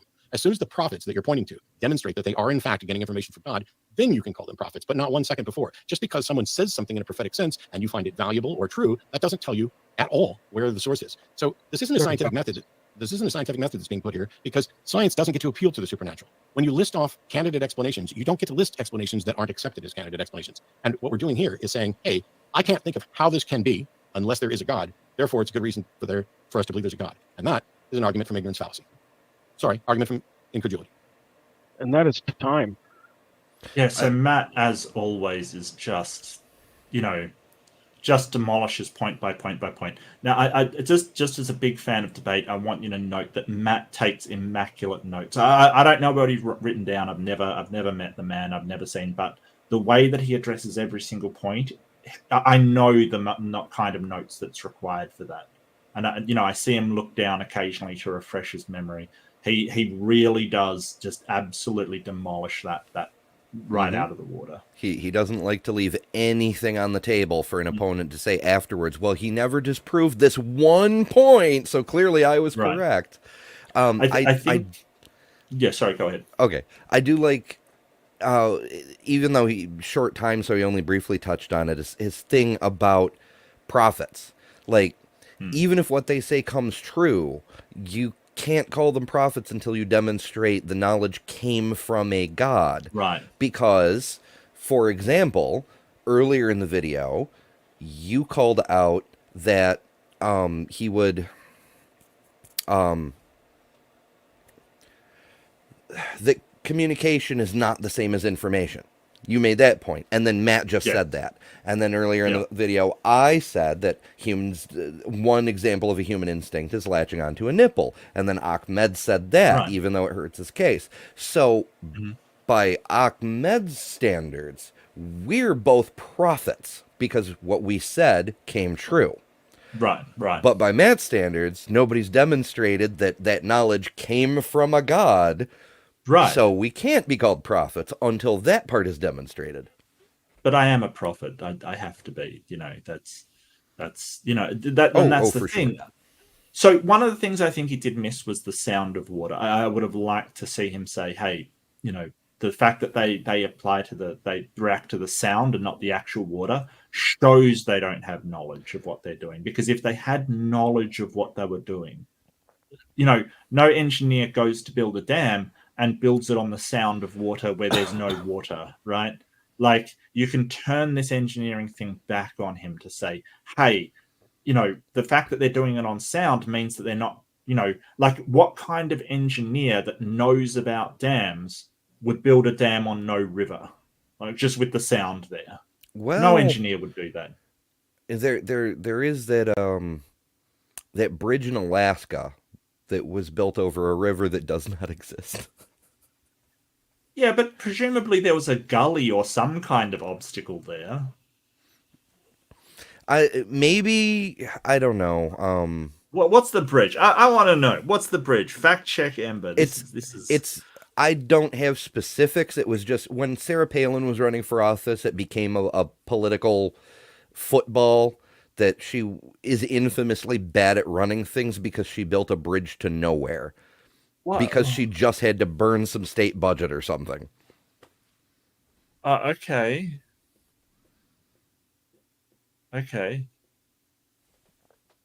Well, there's a bridge in Honduras that's no longer useful because there's no longer a river there. But it used to be built over a river, but that's a bit different, right? So when they built it, there was actually a river there. Yeah, there was a purpose, even if that changed. Yeah. But anyway, but we're talking about dams here, so keep on the dam subject. I haven't used that joke enough this stream, so I'm gonna exercise my right. I know we're gonna be kicking ourselves tomorrow because this whole thing has been full of beavers and dams and hard wood, right. And we're gonna be like, man, I could have said there was so many damn jokes to be made, you know. Yep. Like, yeah. But that's the point. I would have liked to see him pick up on that and say, hey, an engineer doesn't know anything about dam making if they build a dam with no river, just on the sound. Mm-hmm. They don't know, you know. So I think that I would have liked to see it. But, you know, it's a debate. Things move fast. Like, you know, it's easy for us to sit here and say, hey, you should have done this or should have. It's so easy for us to say that, but not being in the debate. When you're actually in the thick of it, it's a completely different story. You're going to miss stuff. That's why we're having these reviews. Mm-hmm. All right. I mean, this is the portion where it's 10 minutes of hot questions. You get just to throw as much at Matt as you want, interrupt, redirect. This is the part where they say, why isn't the mod stepping in? It's because I'm not supposed to in this particular juncture. Then after these two periods, then it'll be the back and forth. So whenever you're ready, you may begin. Excellent. So actually, Matt saved me some of the asking of the questions. So I will start by asking him some of the questions that he has already confirmed. So Matt, you did confirm that knowledge is the product of a mind. I did understand that, right? So I agree that knowledge is significant. I tend to use the word knowledge as in some people use justified true belief, but basically it's information. So I don't know that knowledge exists absent a mind. I don't know that it's necessarily the product of a mind. I'm not trying to dodge it all, but if there were no minds, I think there would be no knowledge.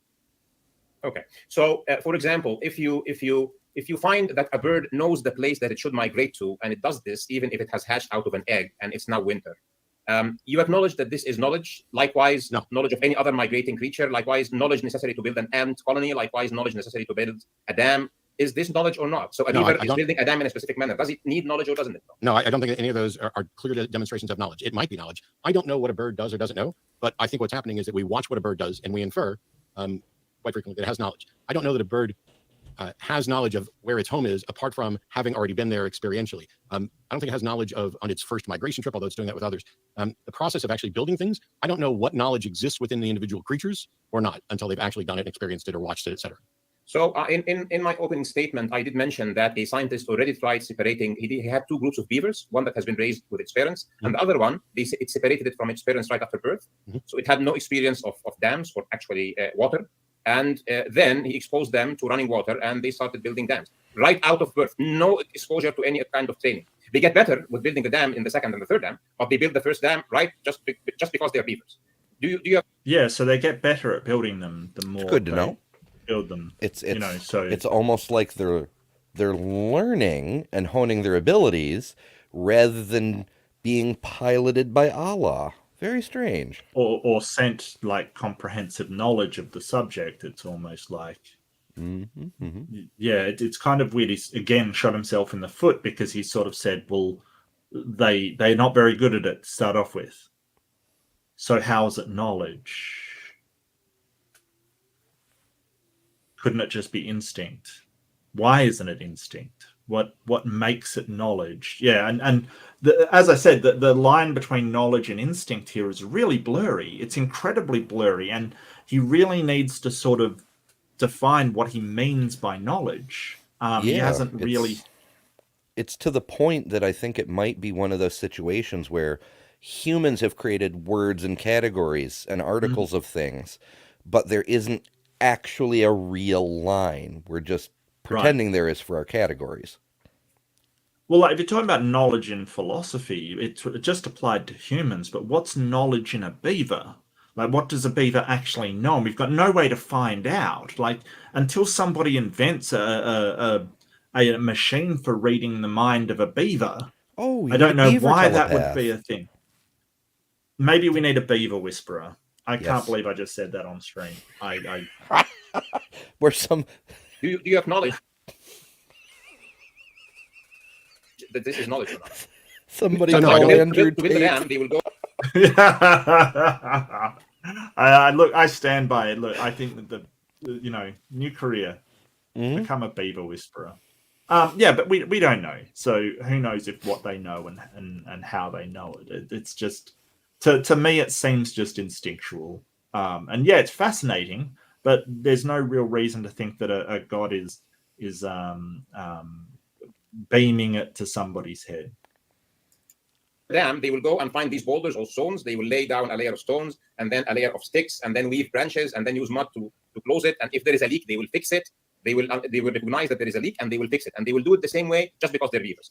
Do you or not acknowledge that this is obviously a creature that has information and has knowledge? I do not. So first of all, I don't know how many times you're going to ask me and not me first. But, so first of all, when you say obviously, that's a bit of a Weasley word, but no.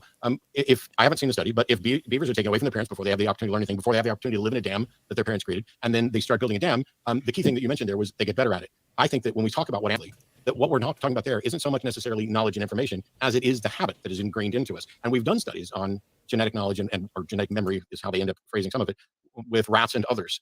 It's a complicated subject that we don't completely understand, but the right response is to say, I don't know how it is that they do this. It would be a mistake to say, because we haven't been able to show how it happens yet, therefore the most reasonable conclusion is that they know and they have information and that they must have got this from a god.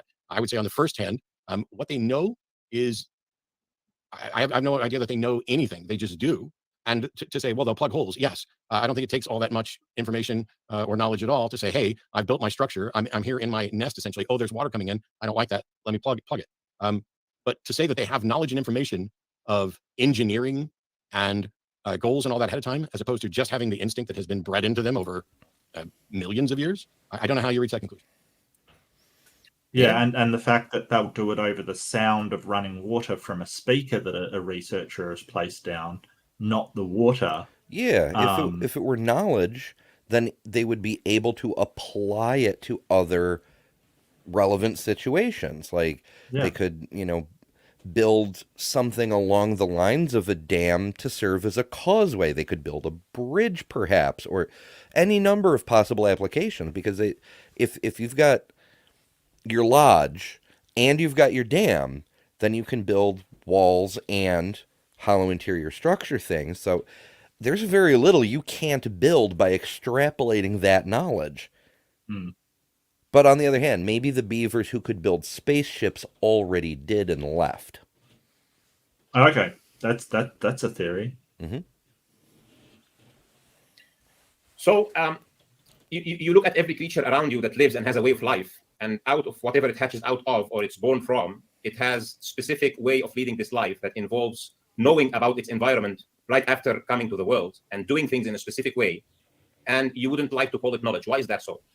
Well, like you see, for example, a bird building a nest, and the bird will build a nest in a specific way that is very suitable for the nest and for its environment. And it does this right by hatching out of the egg. You don't need to send it to a nest building class and the beaver and all other creatures. Why are you not willing to acknowledge that this is information and knowledge? Why not? Because there's no demonstration of what the bird actually knows, and there's not a sufficient understanding of what innate instinctive behaviors there are. You're picking out the ones that you find oppressive. There are plenty of other nests. For example, I have a pet rat, and when it's time to have babies, you can tell from their behavior. They're going to start moving around. They create, kind of a nesting sort of structure behavior. There's no reason to think that the rat knows what's going on the first time, other than, hey, this is what I'm going to do. And because of the way evolution works, those birds, we'll stick with your example of birds and nests, those birds that were not good intuitively, instinctively from the outset of building a nest with which to safely house their offspring, did not reproduce, and therefore those traits didn't get passed on. But the birds that were instinctively, intuitively, able to build a nest that protected their offspring, that was passed on to their offspring because those are the offspring that survive. Evolution is the process by which nature selects which species are going to pass their traits along to their offspring. And over millions and millions of years, it's not surprising that a bird that can't build a nest isn't going to pass on that trait to its offspring, but a bird that can build a nest will. So do you recognize that? And some birds are better at building nests than others. Like there's some like pigeons that are terrible at building nests. Like they're just terrible at it. Why is God giving the better knowledge to some birds? Does God favor certain birds like parrots over pigeons? Like what's going on here? Yeah, why there's one bird that Dr. Martin, that dentist dude who hangs out with the Discovery Institute, he talks about in one of his older videos. It's shoot, I can't even remember what continent it's on, but it's this bird that builds like a 10-meter deep thing. It's almost like a beaver lodge, except it's a giant nest. But they don't actually use the nest for nesting. It's just he needs to construct it in a certain way in order to impress a potential mate, sort of like a peacock's feather. Right. But instead of like, look at my cool tail, it's check out, my cool house when you want to move in. It's sort of sexual selection for a hole in the ground, essentially. Yeah. But it's gigantic. It's way bigger than it needs to be. And he does, it's just, yeah. God favoring those birds. Features. Yeah, no, yeah. God hates pigeons. That's the takeaway I've got in fairness, pretty much everyone hates pigeons. Hey man, like don't. Technically, doves are pigeons, and doves aren't too bad. Like doves are okay. There's not much meat on them. I don't see a lot of use to them. They're kind of dumb birds. I think pigeons are doves, but whatever. No, honestly, I don't have any particular ill will against them. I love animals in general. It takes a very specific kind of animal to make me not like that kind, like mosquitoes, for instance. Yeah. Well, you have an innate fear of spiders and snakes. Is different from the very existence of the feature. So a bird that will not build a nest might die, and the other one that builds a nest does survive. But this is not the question. The question is, the one that builds a nest, how does it know that it needs to build a nest in the first place? There is no evidence that the structure of a nest is in any part of the physical structure of a bird. There's no evidence. Yeah, that's just because we don't understand how genetic memory gets passed along. Like you've already admitted there are some things like suckling that is passed along. Like you've already said there are some things that we know how to do without being taught it. So I don't, and sort of so saying, well, we can't point out exactly where in the genetic code it is. I don't know. It just seems very weird to me. There's no evidence for that. So scientifically, you cannot claim that this is genetic. It is not. No, I'm not claiming that scientifically we've determined it's genetic. I'm saying that you have no way to demonstrate that it's magic. Which is what you're advocating for. So now I'm not advocating for magic. What I'm advocating for is magic. Magic is appealing to the supernatural. You think there's a God who can violate nature and who can communicate information directly into the head of a bird. Where has that ever been demonstrated? Okay, so the demonstration is in the very existence of the information. So one thing, it's supposed to be Ahmed asking the questions, not Matt. Like he's that bad at his job. Yeah.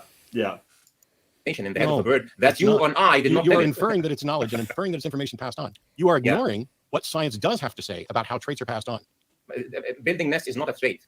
Sure, it is passed on. It is not. Sure, it is. It's a behavioral trait. What are you talking about? Of course it is. It's extra biological, but yeah, it's a behavioral trait. It's like honey badgers being complete assholes. It's a behavioral trait. The only reason the honey badger is so successful is they're a complete prick to everybody around them. Like, no joke, honey badgers are awesome. They are so irritable and cranky and attack anything around them. That I mean, there's other traits they have, but that is one of the traits that makes them so successful, and it's behavioral. Sorry. It makes sense. There's a lot of animals that tend to stay away from humans for their own safety. There's a good question from Crow. Crow, I love you. Do beavers appear in the Quran? Yeah, if Allah doesn't know about beavers, then how would beavers know about Allah? Apparently they do. Quran 24, 45. It's in Surah 24.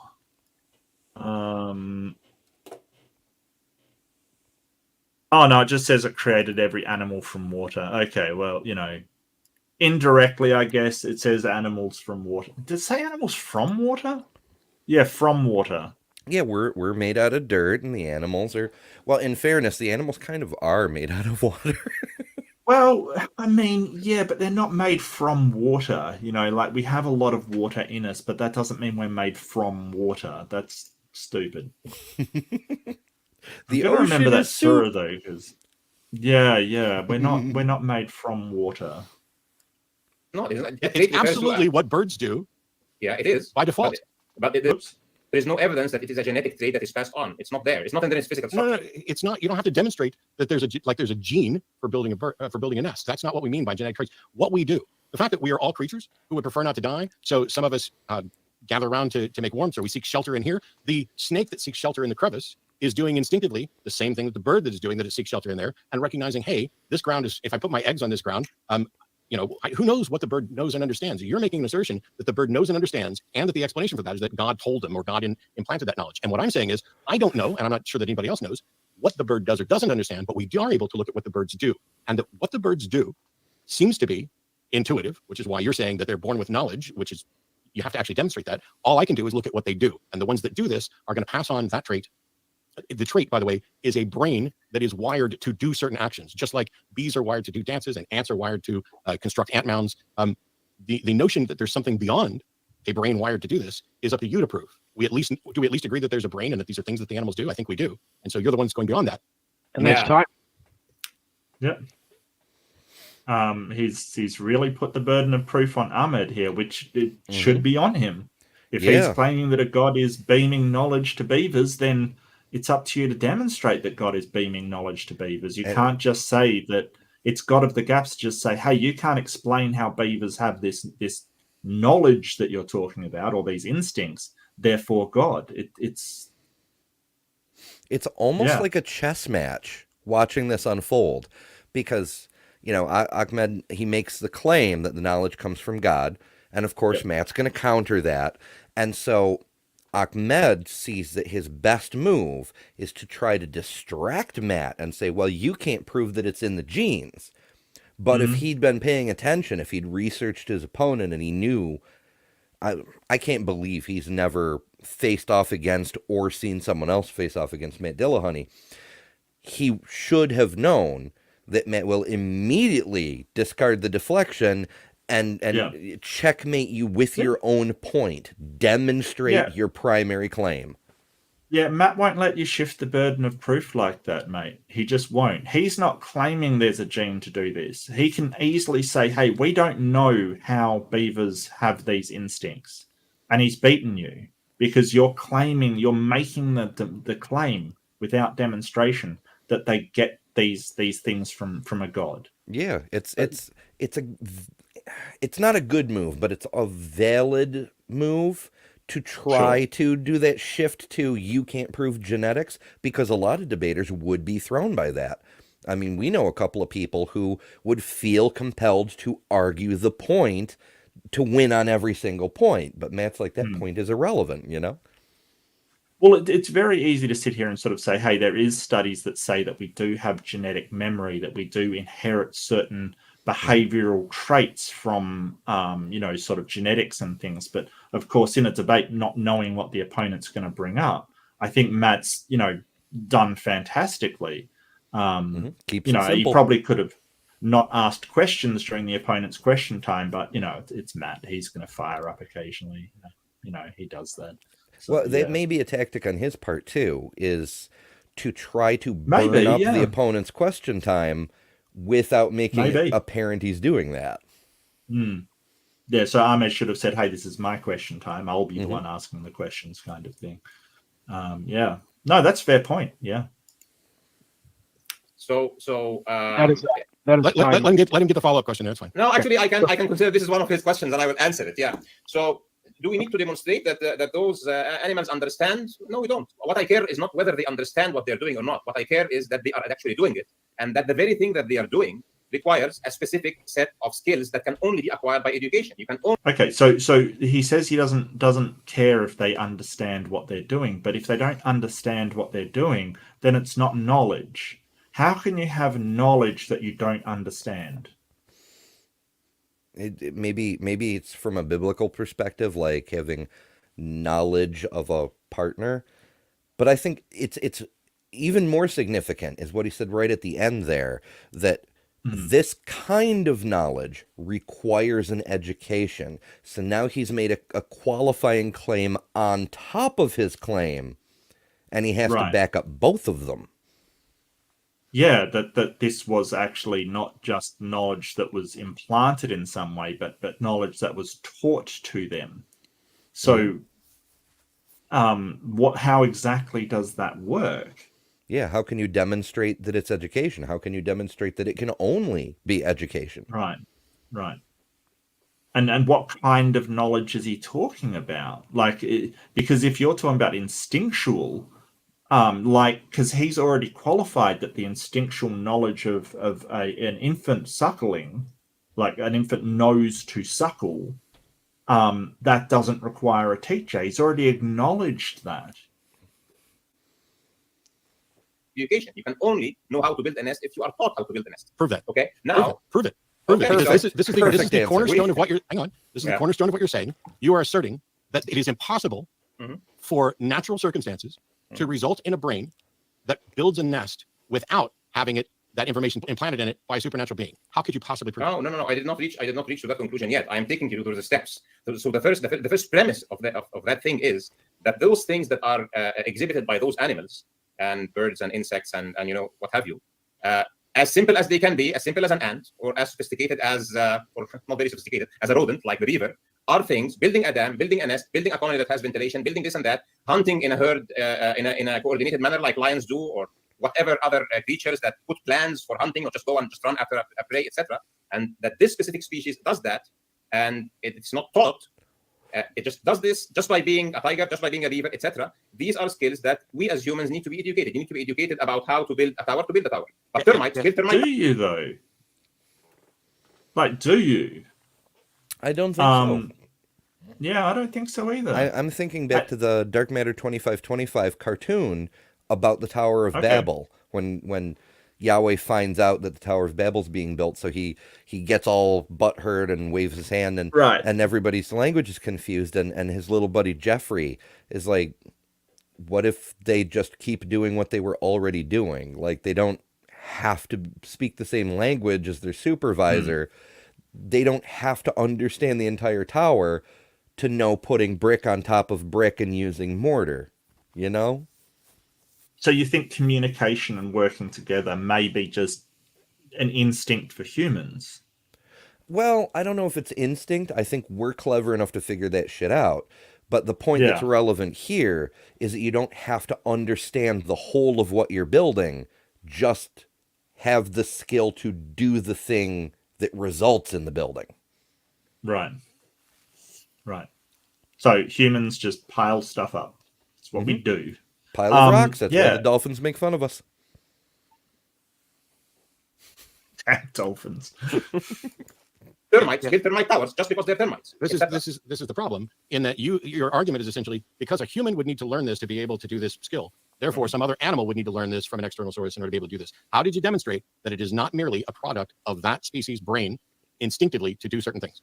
Okay, so as you have said, or actually pointed to, those questions are intriguing to you, looking at nature, the big question of natural resistance. And also scientists who study zoology and biologists have a very big question mark about instincts. And none of them has, it is not accepted. I have gone through the papers and some of the literature about that. It is not accepted to say it is genetically transmitted because there is no evidence for it. It's not accepted to say that a brain just pops up wired to build nests or dams because there's no evidence. I'm sorry, but I'm going to interrupt here because you're not answering the question I asked. How did you determine that it is not possible that it is genetically? This is giving me reminders of like tons of conversations where somebody sort of said, it's not possible for this to happen naturally. And you say, how do you know that it's not possible? And they'll just basically say, well, you don't know how it happens.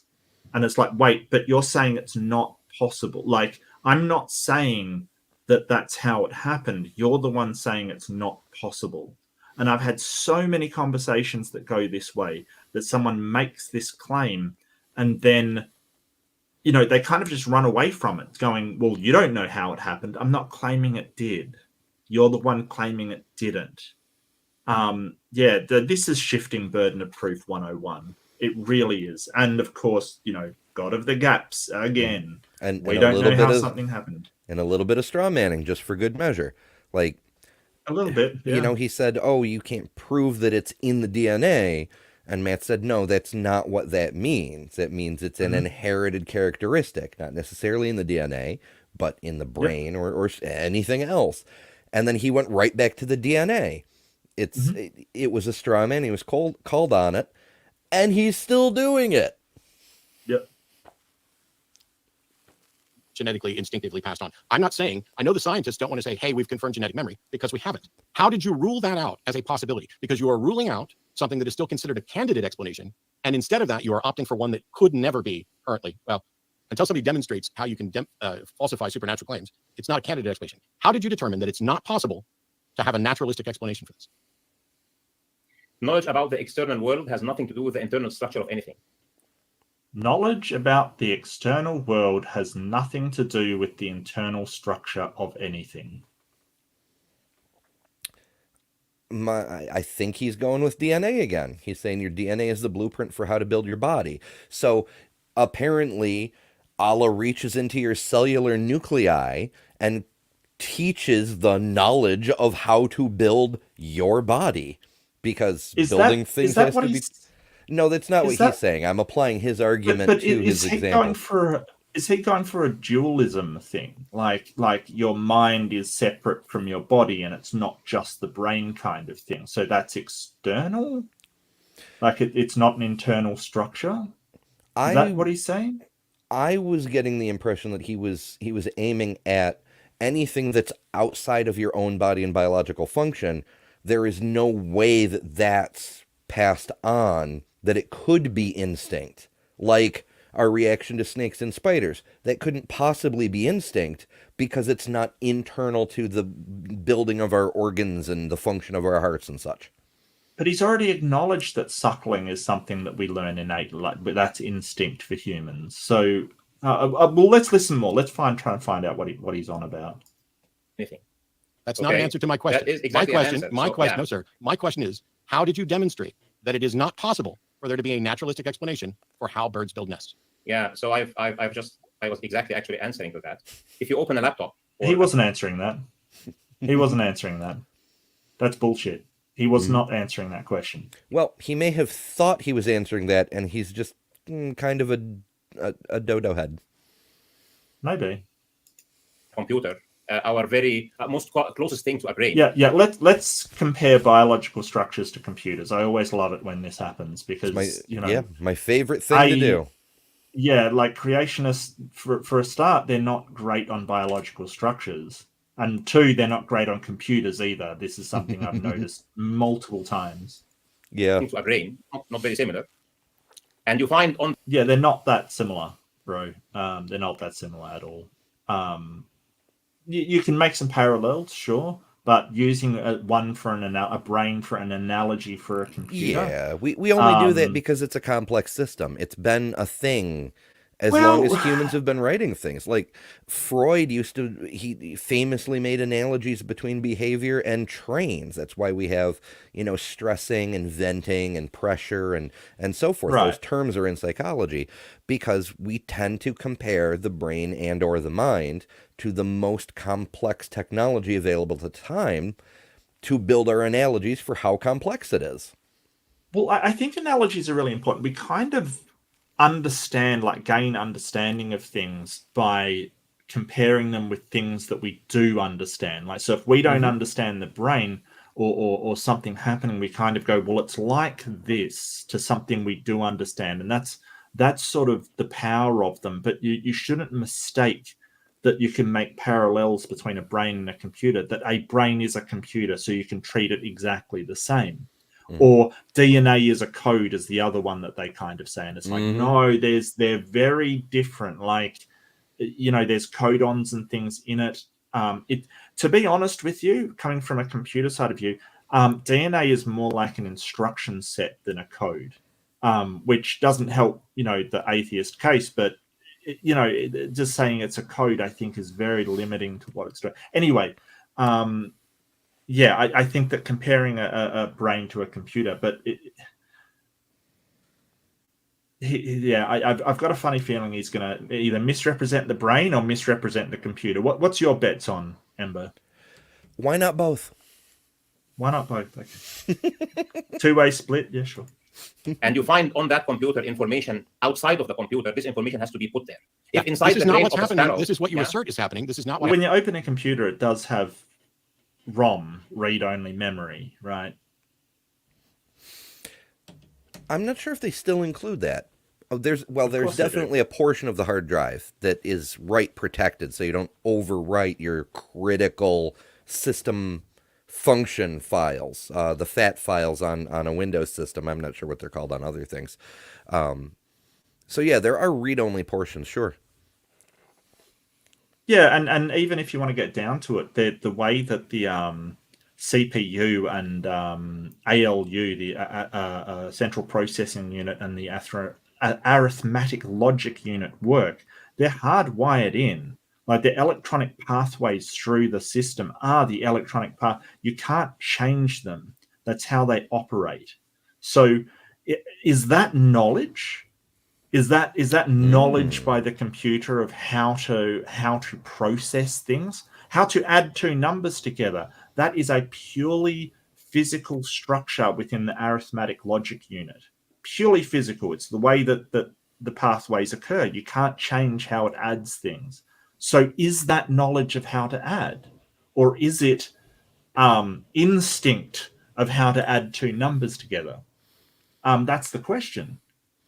But it's a bad analogy anyway, because our brain isn't a computer. Yeah. Meet computers. Happening. This is not what happens with birds. In order for meet computers. Yeah. your conclusion to be reasonable, you must demonstrate that there is no candidate natural. But sort of it doesn't answer the question, because how do you know that this knowledge was placed there? You're basically saying, because we put information into computers, then our brains must have had information put into it. What are you talking? That's just another. It's the DNA's a code, so there must be a programmer. All over again. Yeah, which drives me freaking crazy. Like, yeah, because screw programmers. There must be an encryption specialist taking plain English words and encoding them in a zipper. Apparently is a code, because the piece that goes this way and the piece that goes this way fit together. Therefore, every zipper is a language. Yeah, I mean, that's a bit of a basic example, but sure. It's a two-letter language instead of a four-letter language, but I mean, it must be a language, which proves it gets less absurd if I take it farther, because it does prove there's an intelligence behind it. Right. But I mean, if you're taking sort of DNA as a code, then any physical reaction to anything like a neutron star pulsing is a code, because it's transmitting information, kind of thing. You're getting information and anything that can be on or off. And in fact, that may be why DNA is a four-letter code, as they put it, because you've got on and off. But you need to be able to have on and off on the same side in order to have anything useful, which eventually led to the creation of proteins and shit. So you have to have two different possible combinations, on and off A and on and off B. So you can have on A, on B, or on A, off B, or whatever. I'm getting way the hell off topic. Bro, I hate you so much. Just saying 4-part binary gives me conniptions, mate. Like that. Yeah, but for lack of a better term, basically, because it needs to be slightly more complex than a regular binary. I want to know why God didn't use hexadecimals. Like, come exactly. on now. That's Come sort of on. the proof. It's as simple as it can possibly be and still function. It is no more complex than the absolute minimum. If you wanted to demonstrate complexity, show me a hexadecimal DNA.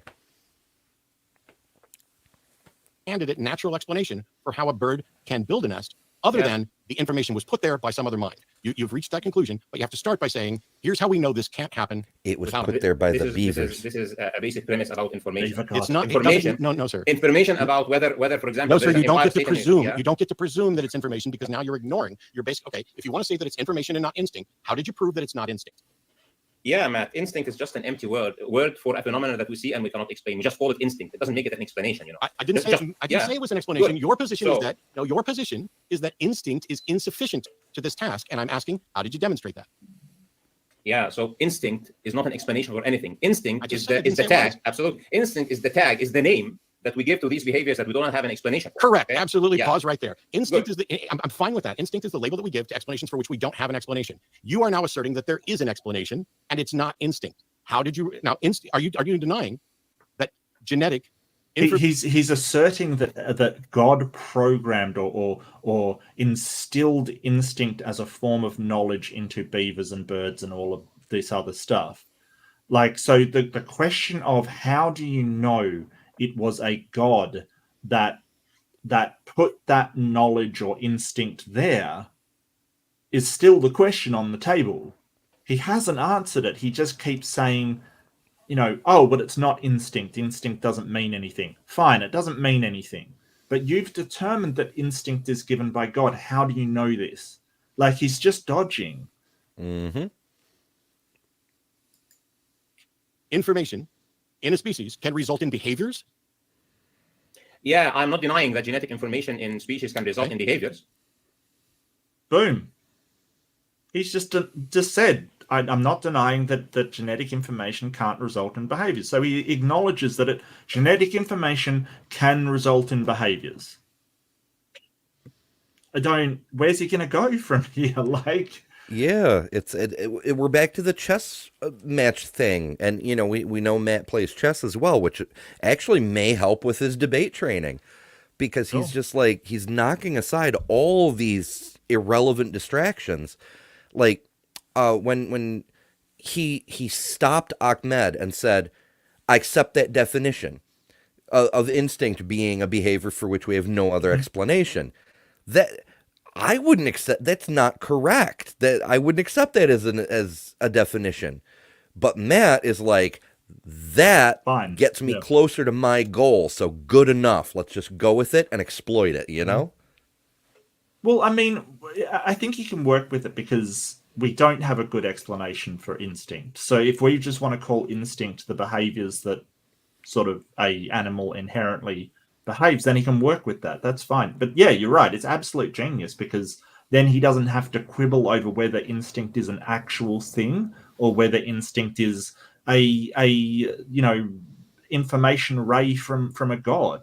He can just say, how do you know that is what instinct is? And that's genius. He's laser focused on the burden of proof for Ahmed's original claim.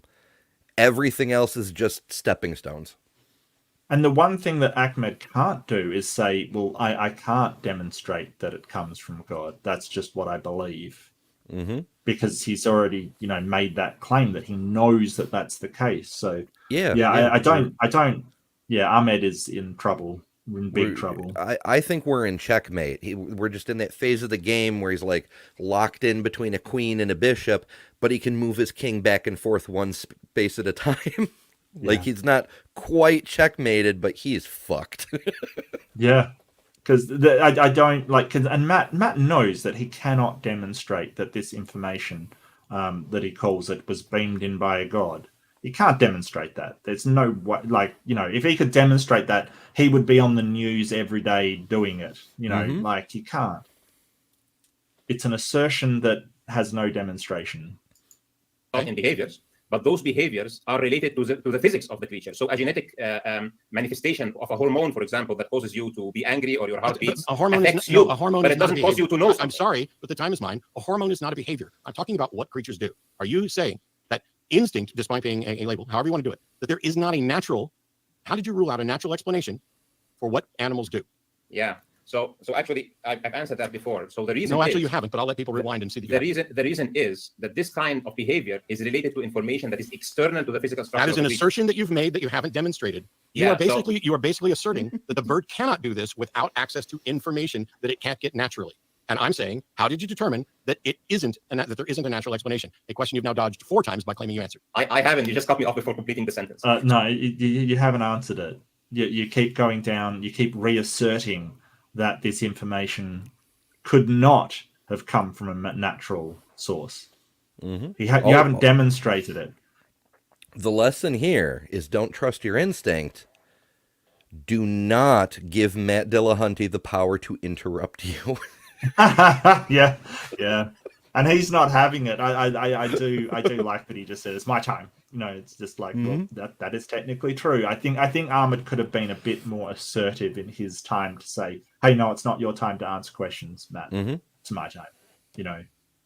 That's probably what I would have done. But Matt's not playing ball. This isn't a kiddie game to him. He's really laying into him. This is classic Matt. Yeah. In the sentence. So the behavior that relates to, for example, I will go through the examples that I've given you and show you. For example, when a bird is migrating to a place that it has never seen, when it exhibits behavior that shows that it understands the map on a global scale, this has nothing to do with its genetics. If a bird that lives in North Europe migrates to it doesn't. No, it doesn't understand the global scale. What are you talking about?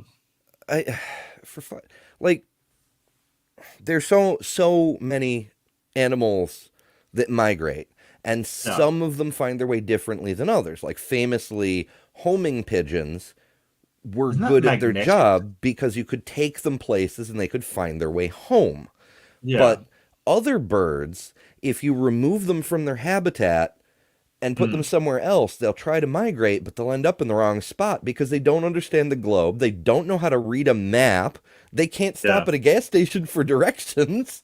I mean, there was a story in, what was it, Smithsonian, possibly Scientific American? I'm not entirely sure. But there was a baby egret, a European egret, who was born late and couldn't migrate with the rest of the egrets, and then tried to migrate later, had no idea where the hell it was going, and wound up in Egypt. And people were taking pictures. They were like, "Oh, look, it's a bird that shouldn't be," because they don't know the whole globe. Yeah, so I think I'm just looking it up, but I think homing pigeons, they think that they navigate through using the Earth's magnetic field. I thought it was electromagnetism basically, which is amazing, but it's not a god giving them the knowledge. It's electromagnetic response that goes, okay, I know where I was because of the Earth's magnetic field, which is incredible. But it's not a god giving them the knowledge of how to get there. The use of a sense, and not just the use of a sense that we don't possess, or at least don't possess strongly enough that it influences anything. But it's also not just having that sense, but an awareness of that sense. Like we would use vision to say, I am relatively 10 miles away from my house because I can see my house, but it's way in the distance. I can feel in the Earth's magnetic field, this is my pigeon coop or whatever, and I'm, 24 miles away from it or in that direction or whatever it may be. It's really cool, but it's just another sense like the ones we have, just different from the ones we have. Right, but we do have these senses as well, like sort of, at a very basic level, sort of object permanence and things like that. We have things like spatial awareness, for instance. How do we know how to tell the difference between the front of our car bonnet and the car in front? I mean, a lot of it is learnt, but when at a very fundamental level, we can make sense of that stuff around us. No one has to teach us, sort of this kind of stuff. we've got a rudimentary understanding of, hey, that thing's getting closer to me, or hey, that thing's getting further away from me through spatial awareness. Oh, absolutely. If we had to be taught how to use vision, how fucked would Right. we all be? Yeah, and there's still some parts, as I mentioned earlier, like if somebody throws something at your eye, you will close your eye instinctively. How did you know to do that? And at that point, the idea of knowledge becomes very fuzzy. You know, sort of, did you know to do that, or is that an instinct that you had?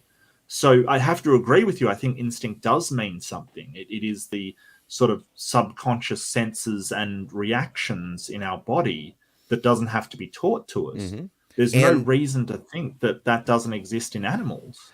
And other evolutionary advantages, in addition to, like with the snakes and spiders, survival advantage. By having an instinctive fear, you just stay away from any possible danger, increasing your odds of reproduction.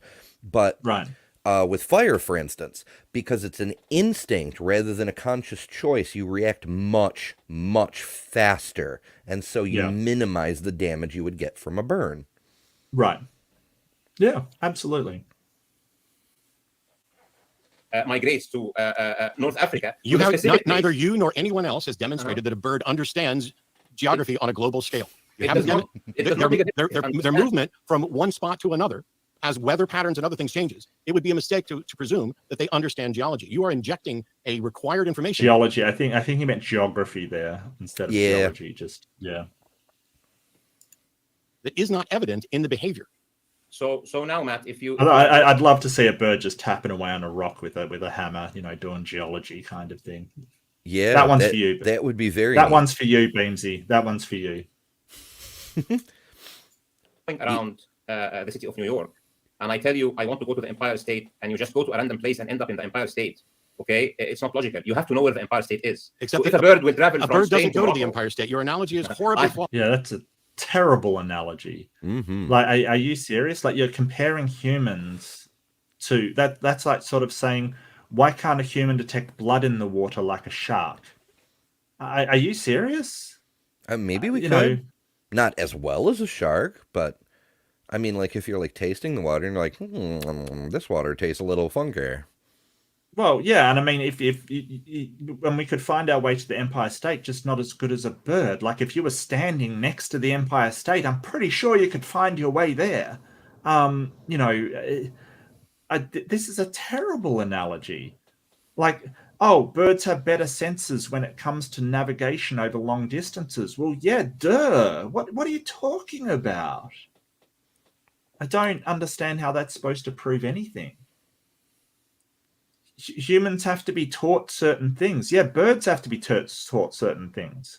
What about electric eels, right? The ocean ones anyway, they all go to this spot in the middle of the North Atlantic to do their mating thing.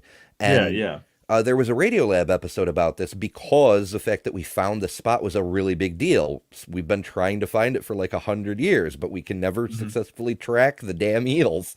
So we found the spot. It's just in the middle of the Atlantic. And then when they're done mating, they go back to wherever the hell they came from. We think. We can't tell them apart well enough to know. Maybe the one from Italy goes to Portugal next. Who knows? Right. But we think they go back to their original spots. Yeah, but there's no map. There's no geology to read. How do they find that exact spot in the middle of the frickin' ocean? There is a map if you can sense it. There's a magnetosphere, right? There's a magnetic sphere around the Earth, and if it works like a compass, I guess, like a compass and a map, because if you know where the magnetosphere is supposed to have that polarity, then you can find your way there by following that magnetic signals. It's amazing, don't get me wrong, but that doesn't mean a god's involved somewhere. Like, the original question was, how do you know there's a god involved in this process? Yeah, how do you disprove any naturalistic explanation? Right. Which he's dodged again and again and again. He's just sort of said, well, his argument seems to be, well, it's amazing. Yeah, but it doesn't mean there's a god involved. Lots of things are amazing. My wife's amazing. There's no God involved. All right, like just chill out. Just show that the God is involved. And I mean, Matt knows that he can't, or else he would have, opened the debate with that, basically. Right. So, if he could show that a God's involved, then this debate wouldn't be happening. But he can't. She is horribly flawed. I live in a town with over 1 million bats that live underneath the bridge, and they migrate at around the same time in the season to the south. The notion that they are doing what you're doing when you say, I want to go to the Empire State, is something that you need to demonstrate and not just assert. You don't get to take behaviors of non-human animals, anthropomorphize them to our requirements, and then claim there must be information from an external source. That's not scientific. It's not reasonable. It's nothing. You're basically just denying that animals can do things without the guidance of a God. The information can either reasonably be found inside the physical structure of the animal, or otherwise it is information about something outside the physical structure of the animal, and then you will need to tell me how did it get in here. So if the people understand, we can already deal with this. Can an animal sense what temperature it is? Does an animal have access to information from the external world? Yeah, so we know how. Can a homing pigeon sense the magnetosphere? Yes, it can. Yeah, that's what the science tells us, that we can go even more basic. Anything with eyeballs is getting information from the outside world. Anything with ears, on the one hand, I feel like it's a tiny mistake, but it's still a mistake for Matt to even bother answering, because it's a deflect. But on the other hand, maybe it's not a mistake because Ahmed keeps bringing it up. And no matter how many times Matt says that's not relevant, the burden of proof is on you to prove a God. He keeps doing it. So maybe Matt's decided it's more efficient to just swat that mosquito instead of let it keep buzzing around.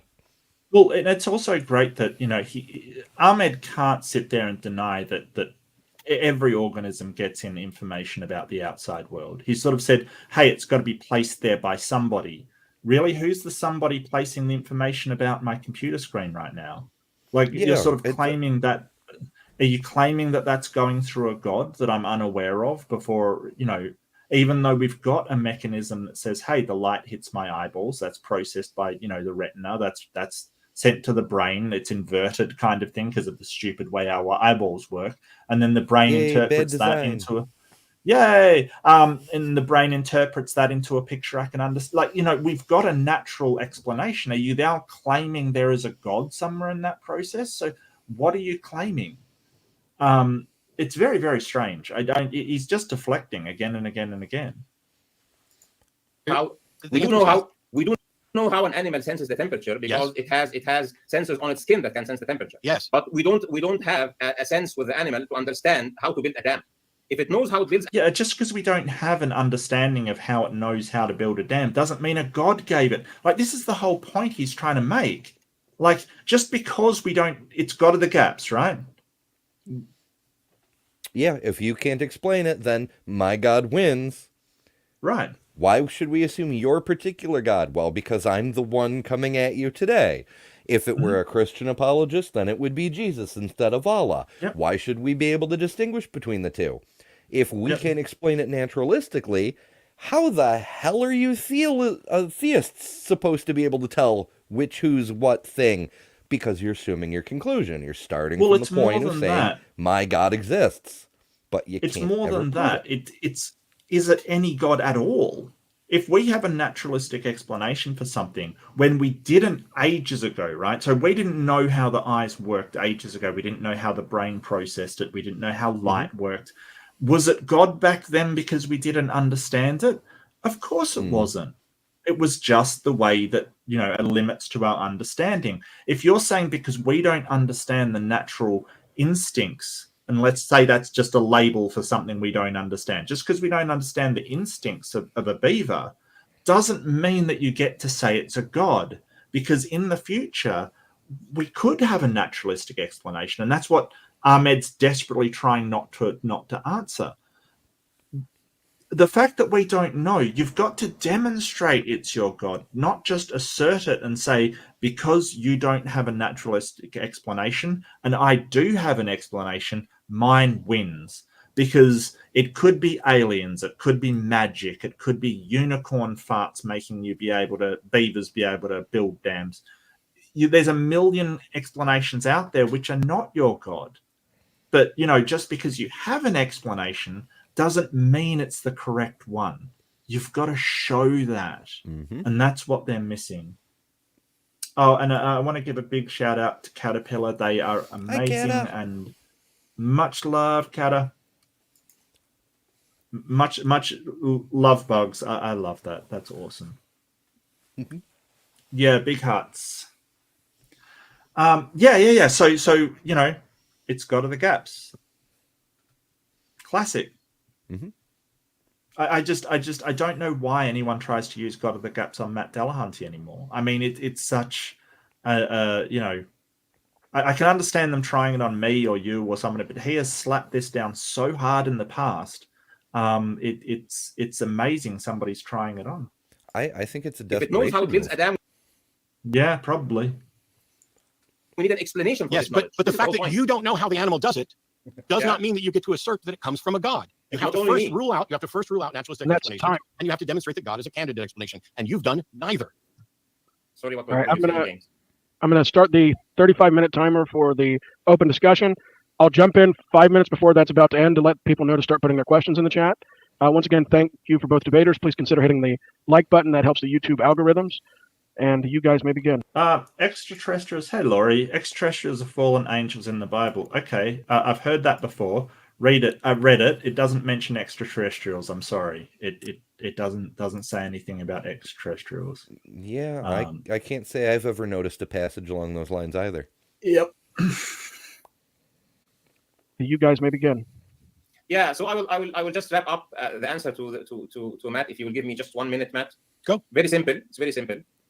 If I open my computer and find an article about beavers, and it doesn't make sense that this article is a product of the random structure of bits in memory, and it's not a product of how the laptop is typically wired, then somebody must have written the article about the beaver. That is a completely false analogy, because we don't know that beavers understand what they're doing. We don't know that they know what they're doing, and your own evidence suggested that they don't know what they're doing. Right, the fact that they will build dams over the sound of speakers playing water sounds and not the water itself shows that they don't have a comprehensive understanding of their actions. Yeah, and if they did have a beaver internet, to use Ahmed's example in a more literal sense, they should be able to build other things, and they don't. Or they should understand that building a dam with no water is bloody pointless. Well, in fairness, a lot of the things we do are pointless too. Well, not instinctively, really. According to the dolphins. We just keep piling up rocks. Well, that's not pointless. What are you talking about? There's a point. I mean, dolphins might not understand the point, but we do. Come on now. About the beaver. If the way to put information into the that's your reasoning. Yeah, I like to use reasoning. I don't know why you wouldn't use reasoning. Oh, is that what we keep doing wrong? We keep using reasoning. Reasoning seems to sort of get me to thinking things logically and clearly. I don't, That's our mistake. I wonder how I should be thinking about things. Unreasonably?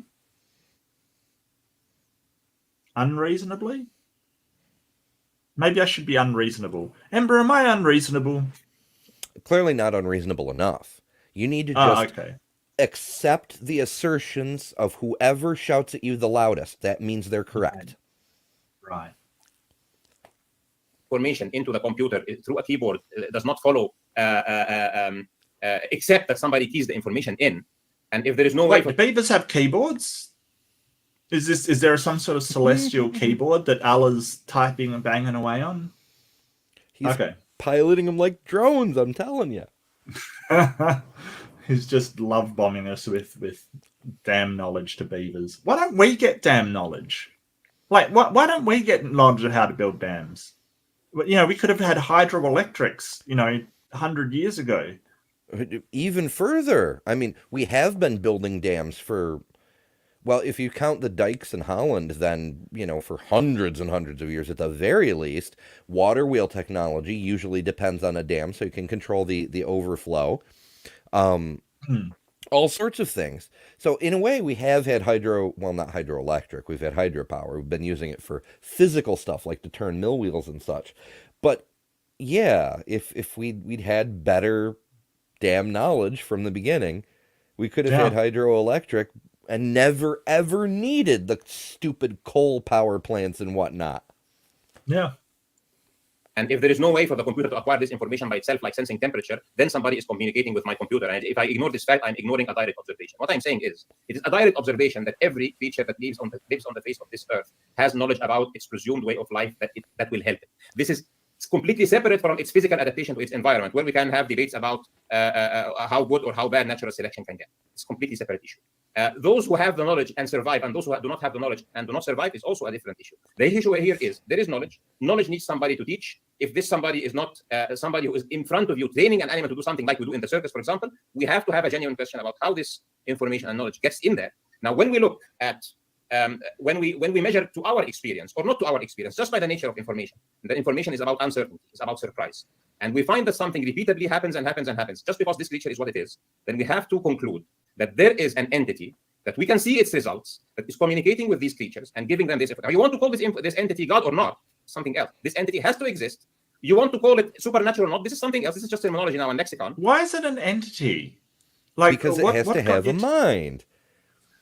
In fact, he's making a really, not a really strong case, but a really much stronger than his own case for extraterrestrials. Because extraterrestrials could have minds within bodies, and who knows, maybe they're telepathic, and so they can transmit knowledge to beavers.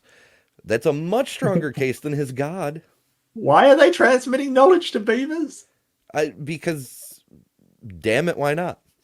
Why not? Why not? Like, if we're gonna make shit up, let's just go hog wild, like, seriously. Like, look, this is the thing, like, he's sort of making these assertions without any demonstration of what he's actually saying. Like, yeah, he's not even fully thinking through these statements.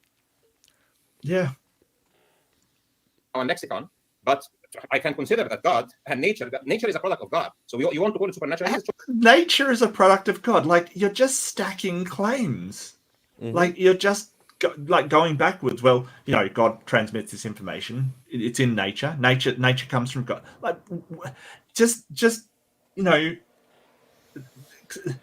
prove one claim first before going on to the next. If nature did come from God, then why couldn't God put all the knowledge necessary within the nature? Why should there be a need for an outside transmission to correct the nature that the perfect, all-powerful God already created?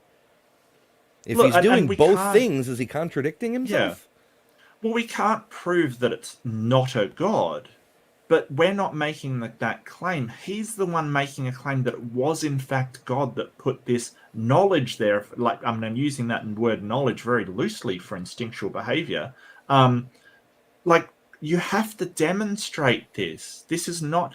all you're doing is reasserting us the same empty assertion. You've got to stop and say, here is how we know that. You can't just say... well, you don't know how it's done. That's God of the gaps. To call it supernatural, this is a choice of language. There is no separation between nature and God. You want to include God in nature, you don't want to include God in nature, you want to use the word supernatural, you don't want to use this completely like linguistics. There is a phenomenon that needs explanation. This explanation is that there is continuous communication of information into this world that's guiding living creatures, and I call this communication from who I call God. You want to call it something else? Okay, tell me what this entity is. But other than this, I think the case... Why does it have to be an entity? Tell me who this entity is. Why does it have to be an entity? I don't understand. It's a UFO argument. It's, I see a thing, therefore it must be a ship, and you can call it whatever you want, but I'm defining whatever that is as God. Which is begging the question. Because he's begging the question that it is an entity to start with, because he won't accept that it is a natural passing on of genetic memory. as a candidate explanation. The question is, why is the only candidate explanation an entity rather than natural processes? Why? You can't just beg the question and say up front, well, it is an entity. No. I think the case for knowledge continuously flowing into this universe from somebody who obviously cares, I think should be an evident case, I think. I'm confused about the format for this portion, James, because it's not the Q&A, so what's supposed to be happening? This is the open discussion portion. Yeah. So this is just, you guys get to go back and forth. Sure. My apologies. No, that's fine. So a laptop isn't an animal. There's nothing that it does naturally. It had to be programmed to do absolutely everything to do. When you use it as an analogy, you are already making a terrible mistake. But none of the things that you talked about is analogous to what happens in an animal. It's not like we open up an animal and find instructions for building a nest. You're cherry picking by saying that suckling is okay to be a naturally non-implanted information thing that animals do. But nest building or migrating, that's just too much. That has to be implanted externally. Where is the justification for where you draw a line between what it's acceptable for an animal to do without guidance from a god and what it's not acceptable for an animal to do without guidance from God? And before you answer, you made another mistake because you talked about training animals like you do in the circus. In things like the circus, my partner actually does target training with some of our animals. You are training them to do something that they don't normally naturally do. That is where the external training comes in. That is where they learn something. There's a distinction between what animals normally do, what they naturally do, what they seem to be able to do without instruction, and what they do with instruction. What you're doing is taking and drawing a line and saying, of all the things that animals apparently do naturally, some of these, I'm going to say, okay, they can do that naturally, but these other ones, that requires a god. What is the justification for where you draw the line? Actually, I like very much the example that you've given, which is a follow-up on what I have said. So you see an animal that does not know how to jump a specific jump or to ride a bicycle or whatever you can train it on. And then you know that somebody has trained it to. Now, whatever we are used to see an animal does is not a justification that this animal can actually do.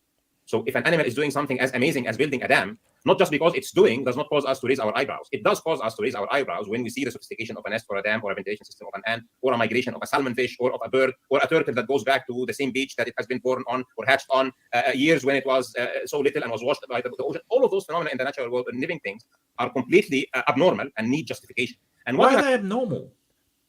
So why are they abnormal? It seems that his criteria is our personal surprise. Like if you walk on a beach and there's a dead fish lying there, well, that's just normal. You know, a bird could have left it or something. Right. But if you walk on a beach and there's a different dead fish there, then that must be a god because it surprised me. My personal shock and awe I'm glad Matt mentioned training because the ability to learn, to be taught things. Why is that possible if all information is beamed into the minds of animals by the god?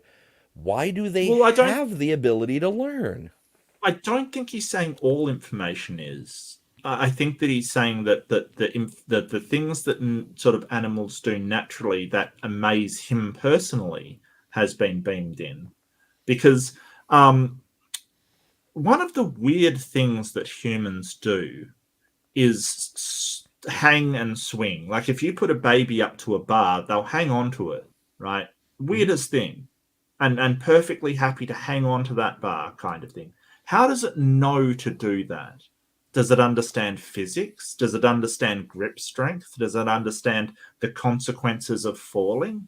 Of course it doesn't. It's just instinct to grab and hang. It doesn't need to know these things. Yeah, that's leftover monkey brain stuff. That's leftover monkey brain stuff, correct. This whole idea is, and what Matt's trying to ask is, why is suckling just completely natural and normal, but dam building for a beaver is not completely natural and normal? Like, how do you differentiate between these behaviors?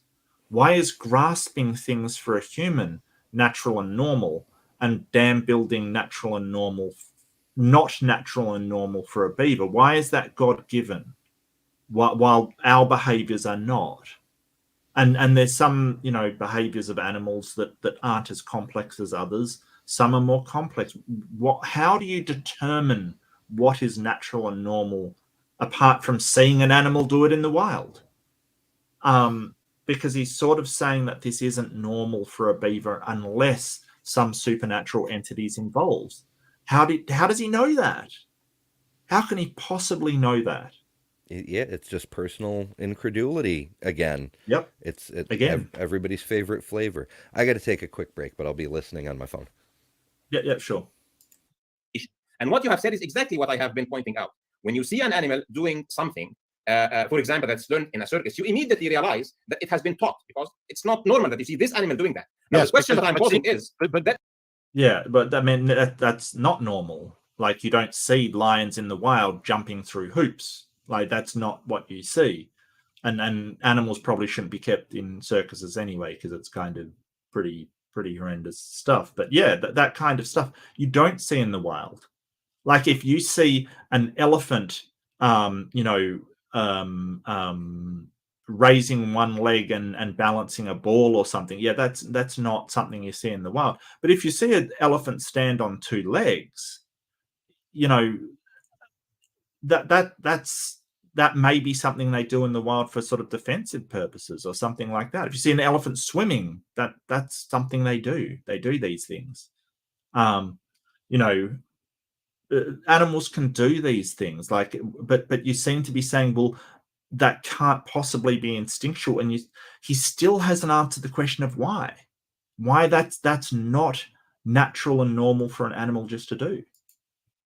But that building a dam is. See, there's a reason that I use the beaver dam as an example for design, because some people are confused and they think that we can determine design by complexity, but we don't. We determine design by contrasting what occurs naturally with what does not occur naturally. And beavers building dams occur naturally. By your own admission, with the example that you presented, where a beaver has been taken away from its parents and no human being trained to do it, it naturally builds a dam. You are looking at that and saying that is like someone trained it to build a dam, in the same way that someone could maybe train it to ride a bicycle. And that is your burden of proof to demonstrate that instead of occurring naturally. Has anyone ever trained a beaver to ride a bicycle? I want to see that video. I do. Occurred because somebody, a god in this case is what your conclusion is, trained it to build a dam. How do you demonstrate the difference between what it can do naturally and what it needs a god, or whatever you want to call it, to train it to do? Actually, I'm very content to say that it does it naturally. Now, the question is, how is it doing? He's very content to say it happens naturally, but how? Well, if we don't know how, does that mean a god? Like, what? I don't understand the connection there. Doing it naturally, not whether it is doing it naturally or not. So it does actually do it naturally, and this is the question. If nature has information beyond what is in a natural system, then you have to ask the question, how? How is this natural system? I don't know. Do you? Okay. Do you? Yes. Okay. As then demonstrate how you know. What is it that you know, and demonstrate how you know it, because you will be the first in the history of the world to demonstrate that a god has done anything. Can I answer the question? Yes. Now, ask any person who is conversant in information theory, and he will tell you that if information is at one end... Ask anybody who's conversant in information theory, and they will tell you that you need to demonstrate that something that you're referring to as information is information in that sense, and not just asserting it. That's not the question that I asked. Go ahead. I'm not asserting anything. I'm saying that we find this creature appearing out of an egg or being born, okay, and it has information that is not justified by its physical system. And then you have to ask them immediately. It has if a brain. You are a communication engineer or an information scientist. It has a brain. How did you determine that this information is in its brain? Yeah, brains do not come with information. How do you know that? How do you know that? We know the physical structure. It happens. No. How do you know? No, well, they do come with information. Like an infant human will know to grip a bar and hold themselves like up. Like you can't. What you're conflating what information is, Ahmed. Like, he really is just conflating it.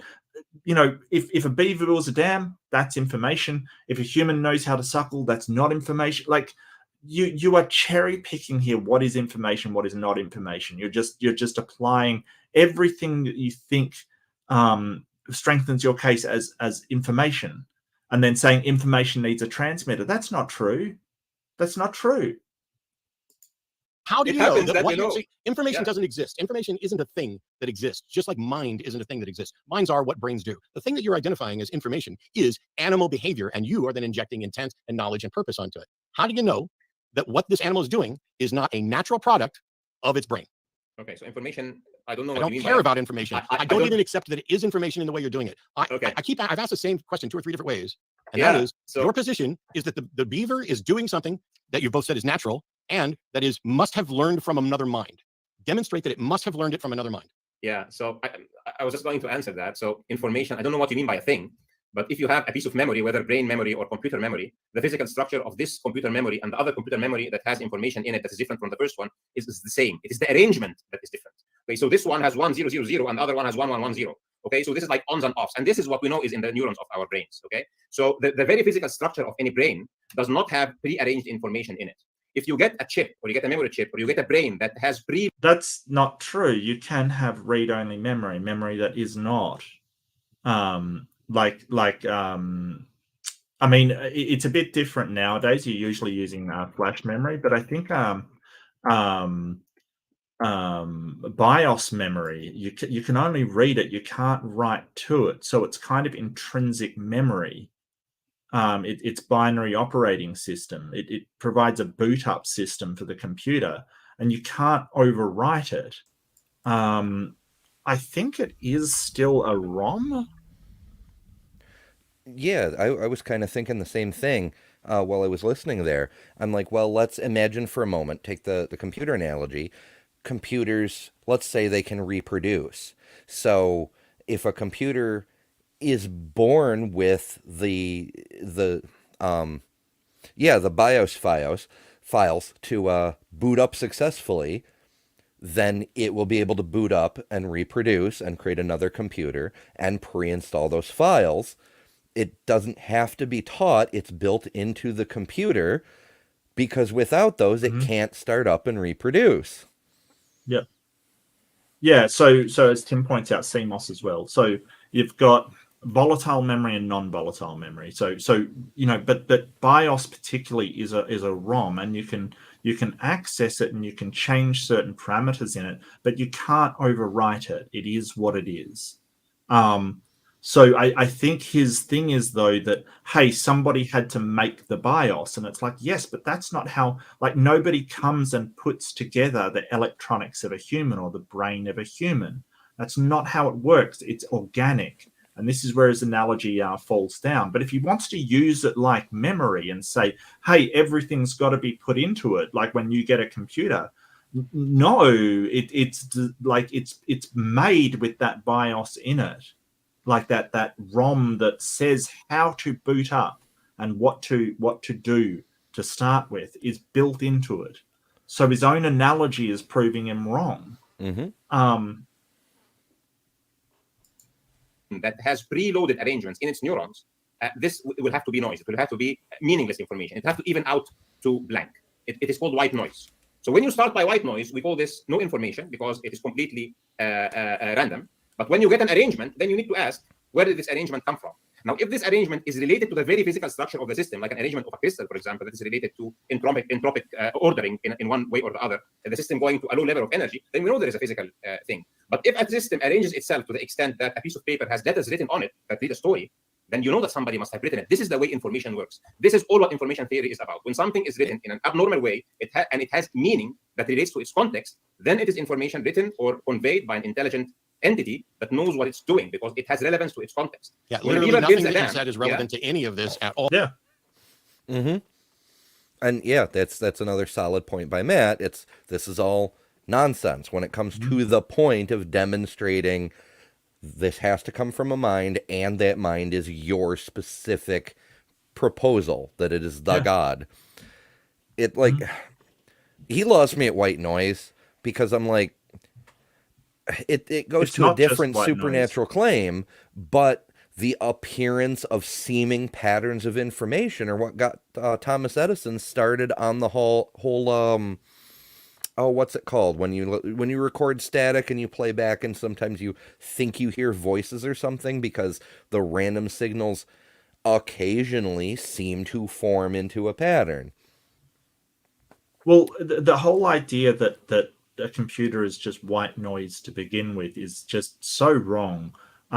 When you design a computer system, you have to design the CPU in order to process things. You have to design the arithmetic logic unit to actually do things like add and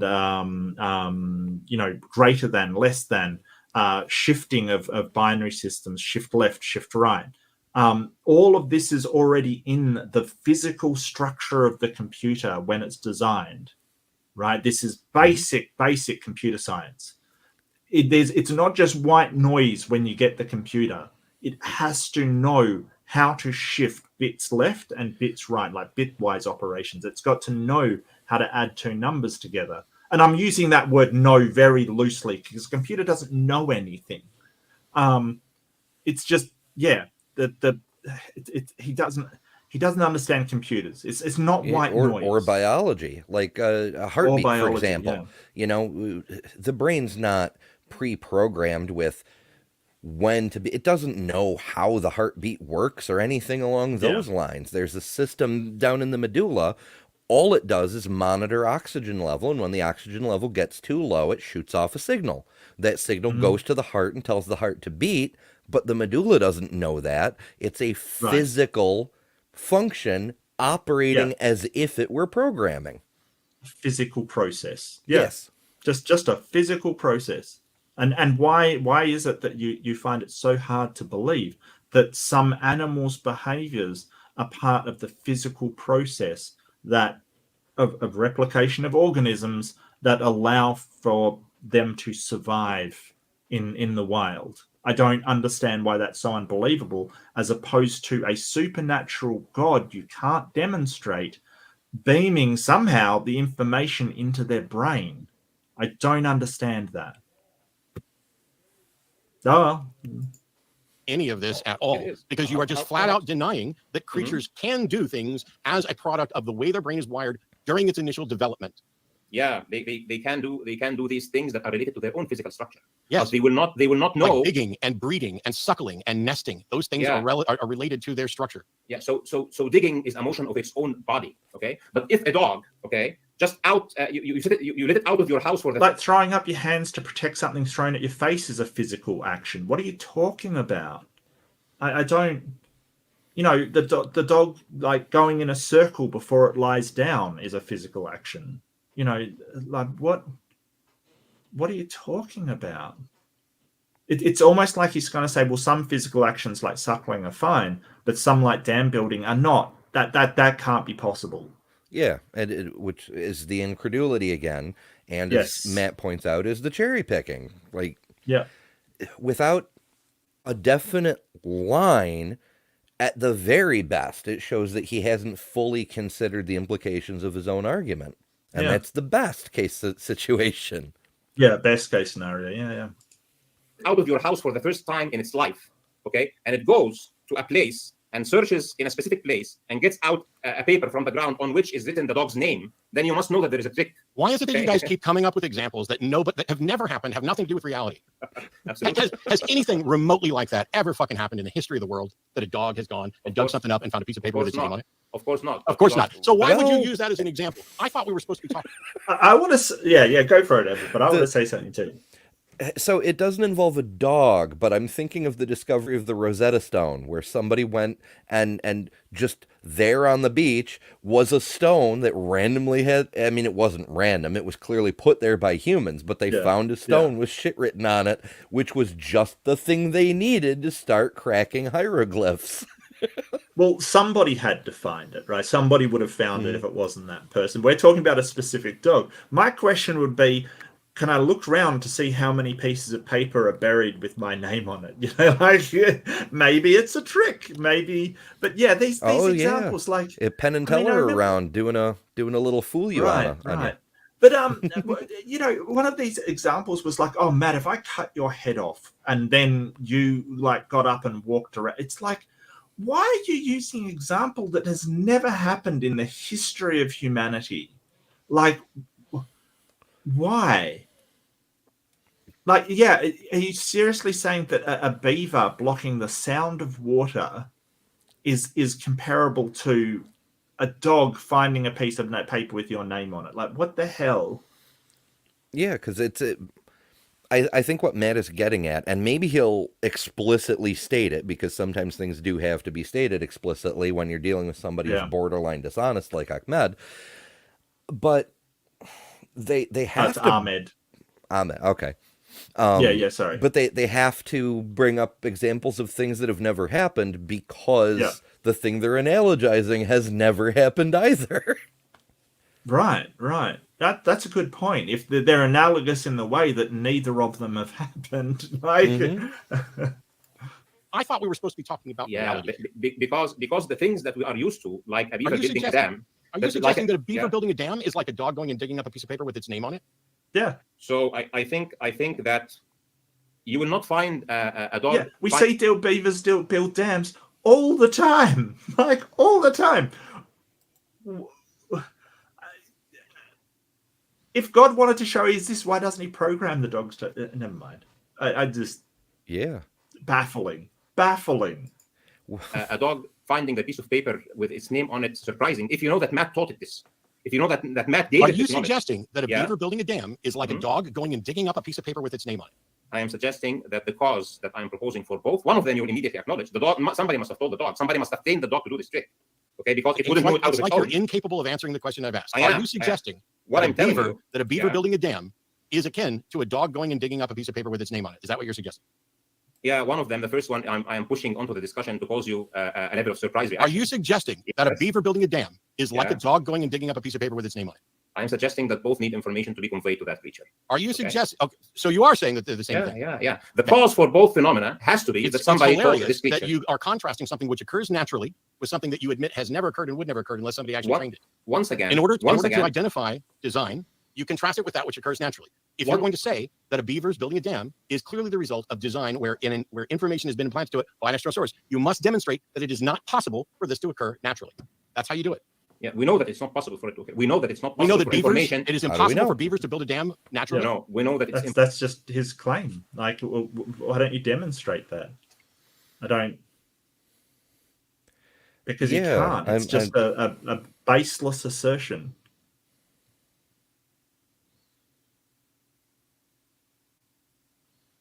I had a thing, but it fell out of my head. It's not important. We know that it's impossible for a beaver to acquire this information from its own physical structure. You haven't demonstrated that the beaver has information. We're talking about what the beaver does. Is it impossible for there to be a natural explanation for how a beaver builds a dam? This is a property of information. Information does not spawn itself into beavers. It's hilarious how you continue to refuse to answer the question. Is it impossible for a dog to go dig up a piece of paper with its name on it without being trained to do so? Yes, it is impossible. Is it impossible for a beaver to build a dam without it being trained to do so?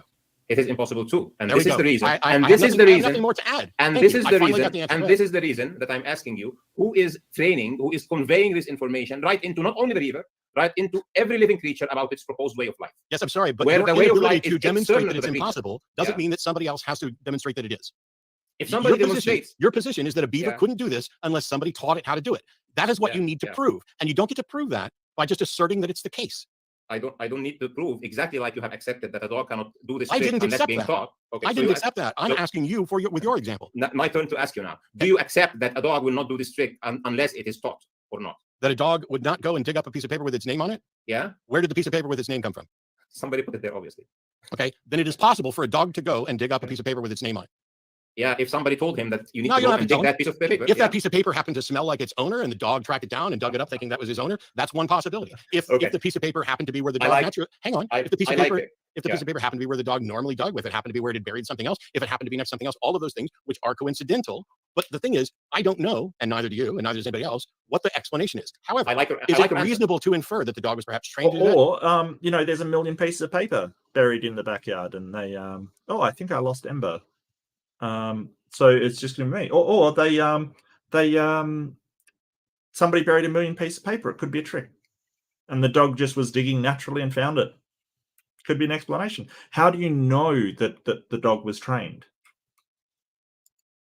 Was perhaps trained to do that? Yes, because throughout the entirety of the world, no dog has ever demonstrated an intuitive ability to go and dig up pieces of paper with its name on it, but that is something that could be trained. However, throughout the entirety of the world, every beaver has demonstrated the ability to create a dam, or at least generally. I'm sure there are beavers that can't because they're deformed or whatever. So we recognize design by contrasting what occurs naturally with what doesn't. We have no evidence that dogs do this naturally. We have mountains of evidence that beavers do this naturally. If you are going to say that there isn't a naturalistic explanation, you are the one with the burden of proof to show that there isn't a naturalistic explanation and that a non-naturalistic explanation is actually preferred. That's it. Okay. That's how all of science works. So I like. Well, I mean, he's not doing silence specifically, but yes, he has the burden of proof, and this is what Matt's done all throughout the entire thing. You have the burden of proof to show that it is your explanation of a god that accounts for these beavers. And this is the level of evidence we get. It's does God exist? Well, consider the beaver. It's kind of really weak evidence to assert, hey, beavers need this information from God. It's okay. You can show that beavers are getting this information from an external source, but he's already acknowledged that there's other behaviors that don't come from God, that are just inherent instinct, but he's claiming that one in particular is proof of God. So I like your answer very much, and I'm going to use it against you. Okay. So you say maybe the dog got the paper out because it has a smell on it. So you are referring to a sensory thing in the system of the dog. Yes. There is no sensory thing in the system of a beaver that relates to the way he should architect a dam. No, not architect a dam. But okay. there are sensory things within a beaver that guide it as to, am I warm enough? Am I cold enough? Am I dry enough? Do I feel safe enough from the wind? Do I hear the sound of running water? Ahmed's already acknowledged that they build dams over the sound. They got speakers, and so maybe that's how they react instinctually to running water. I mean, yeah, I'm really, I wish Matt had picked up on that. And it's really, don't get me wrong, it's really easy to miss in a debate, but the fact that they build it over the sound is just such a key thing in this. It's just amazing. Feel safe enough from the wind.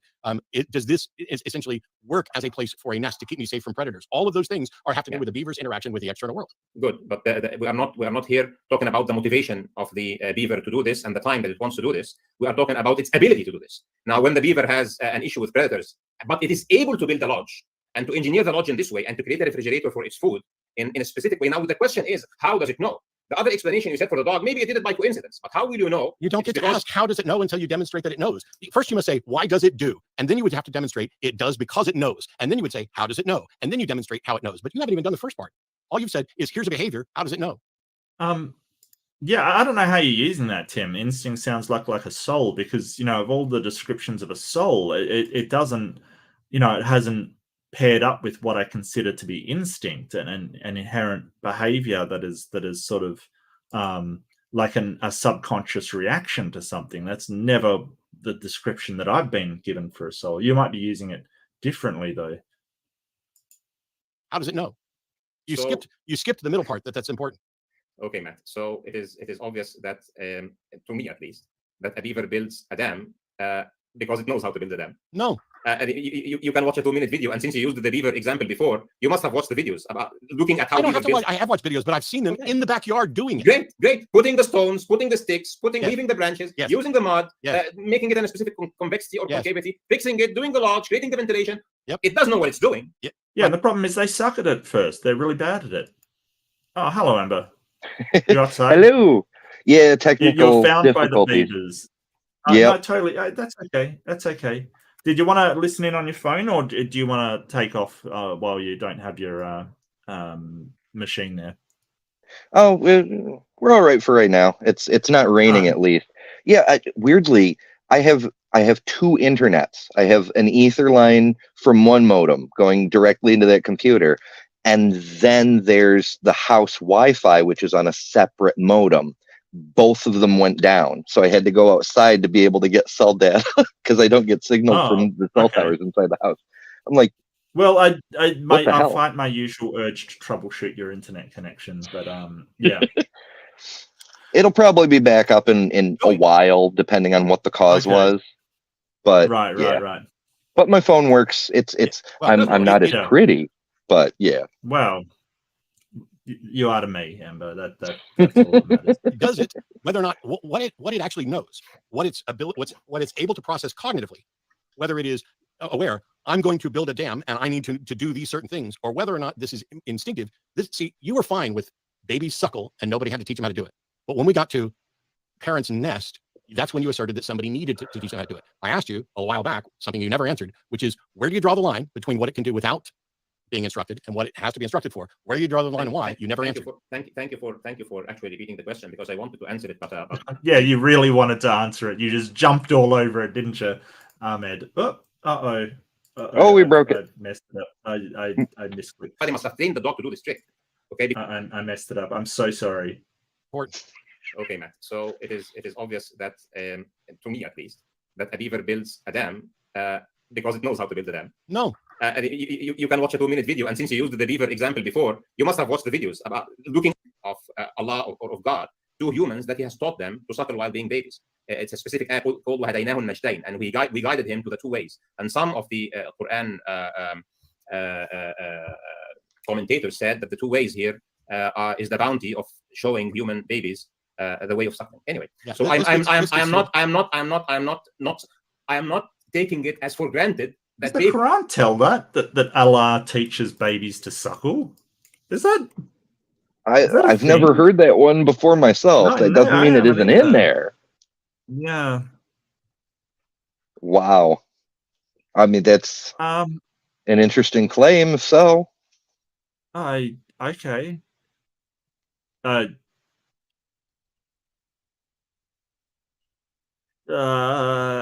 mean, it says that mothers suckle their babies, but I don't think it says that Allah taught them to.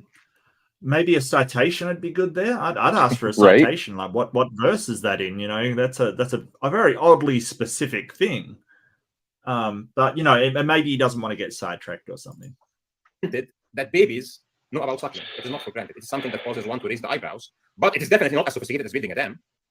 So yeah, we're right back to the same point, which is you seem to recognize. But, I mean, just saying it's not sophisticated as building a dam doesn't get to you to the demarcation of where something is taught by Allah and whether something is sort of, you know, just known straight off the bat. I do apologize. I think Ember's having a lot of trouble with connection, so we'll just go onwards. Seem to recognize, or you seem to your position seems to be the complexity of an action is the determining factor of whether or not it had to be taught by another mind. You seem to deny that a brain, which is the result of millions of years of development being passed down from parent to offspring, can, by the process of its development, actually instruct behaviors. Like, no, hang on. This is not my premise. Just for you not to build on this idea. My point is not about the complexity of the action. It is about the complexity of the knowledge and information about the external world that is needed. Fine. It's the knowledge, not the complexity of your assertion about knowledge, but that's not what knowledge is, and there's been no demonstration of knowledge. Is knowledge required to breathe? I'm sorry? Is knowledge required to breathe? No. Okay, so that's an act that a body takes, and you're saying that nobody has to teach it to breathe, but somebody might have to teach it to suckle, and somebody definitely needs to teach it to nest. Okay. So again, it goes back. Yeah, so he's stuck on demarcation. So we can't demarcate like what is instinctive, like breathing, and what is not instinctive. And this is where you know Matt's absolutely smoking him, because he can't distinguish between the lot of them. He can't give any kind of solid foundation for how he's determining one to be taught and another not to be taught. Breathing's incredibly complicated. Does that mean we have knowledge about it from just doing it? No, of course not. We don't understand what's happening.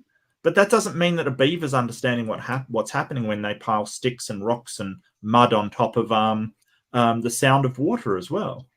Yeah, I think to Ahmed's credit, he's trying to be honest here. He'd have a much stronger case if he went the dishonest route and said, oh yeah, breathing has to be taught too.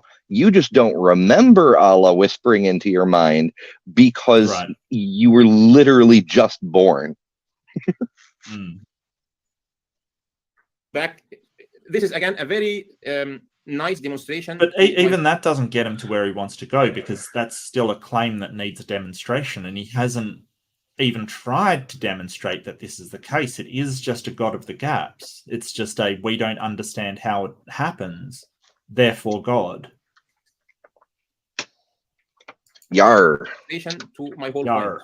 Breathing is an action in the physical system of the creature. Now, I don't want to go with you into a discussion about whether the human or the animal body is engineered or is evolved. This is not an issue, because now we are looking at a different thing. There is information and knowledge needed to build the body that breathes, okay? But your brain does not need to know about breathing because it is already engineered in your genetics, and we know how it works, all right? Now, this is not my question. My question is not whether a specific creature will work as a physical system or a biochemical system or not.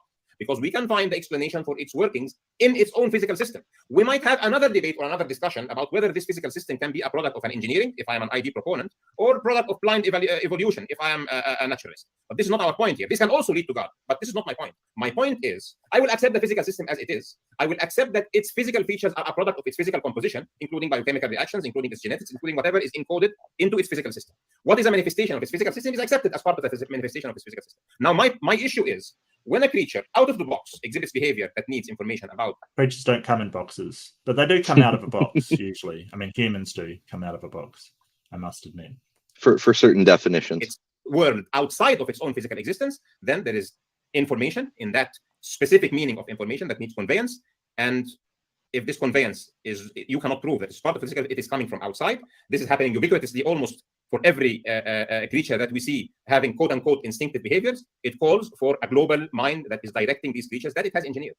So the only creature that does not do that is the human, but he has the blessing of a mind that can innovate, and of books and writing and conveying information in other ways. And this is because it was created to learn and take its own decisions. This is the distinction between us and animals at the end of the day. We choose our way of life. Animals don't choose their way of life. They need to have a communication of how we should live. And then they don't what are you talking about? We are animals. That's what we are.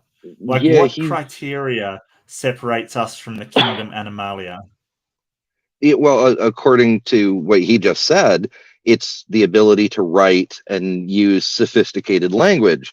But I don't know. I've watched some Gutsick Gibbon, and I've never heard the argument made that the difference between Homo erectus and Homo sapien is figuring out writing. Yeah. There's nothing in our, like, makeup that determines that we are not part of the kingdom Animalia. That there's nothing in there. Like, difference between us and animals. We are animals. That's what we are. That's how we're classified. What are we? Plants? Are we minerals? What are you talking about? Like, ooh, can I be a fungus? Because then I can be a fun guy. Fun guy. You're already a fun guy. And then you don't choose. Beavers will just be regardless what happens. This is a part of the definition of an instinct, actually. So at the end of the day, now let's go back to your initial position that you are looking for. Okay, I don't know. Maybe there is God. Maybe there is not God. How will you change this position? If you are not looking for evidence that will come and pack on top of each other, that shows you if your definition of a God is this... You haven't presented any evidence. You've just asserted it couldn't happen naturally. That's not evidence.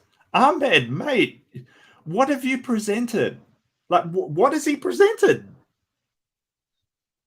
As far as I can tell, it's like soft presup. Like, yeah. I don't accept any other explanation but magic. Right. Therefore, it must be my God because I started with the idea of my God. It's like presup, but instead of intelligibility or, intelligibility must come from God, or morality must come from God. He's sort of saying complex behaviors must come from God. That's essentially it. You're absolutely right. It is a presup argument. This hyper-universal mind that has the mental capacity to build this universe and direct it and maintain it, then what you are looking for is actually a mind. How will you know a mind other than by knowledge and consciousness? A mind is a conscious entity that has knowledge and conveys knowledge and uses knowledge.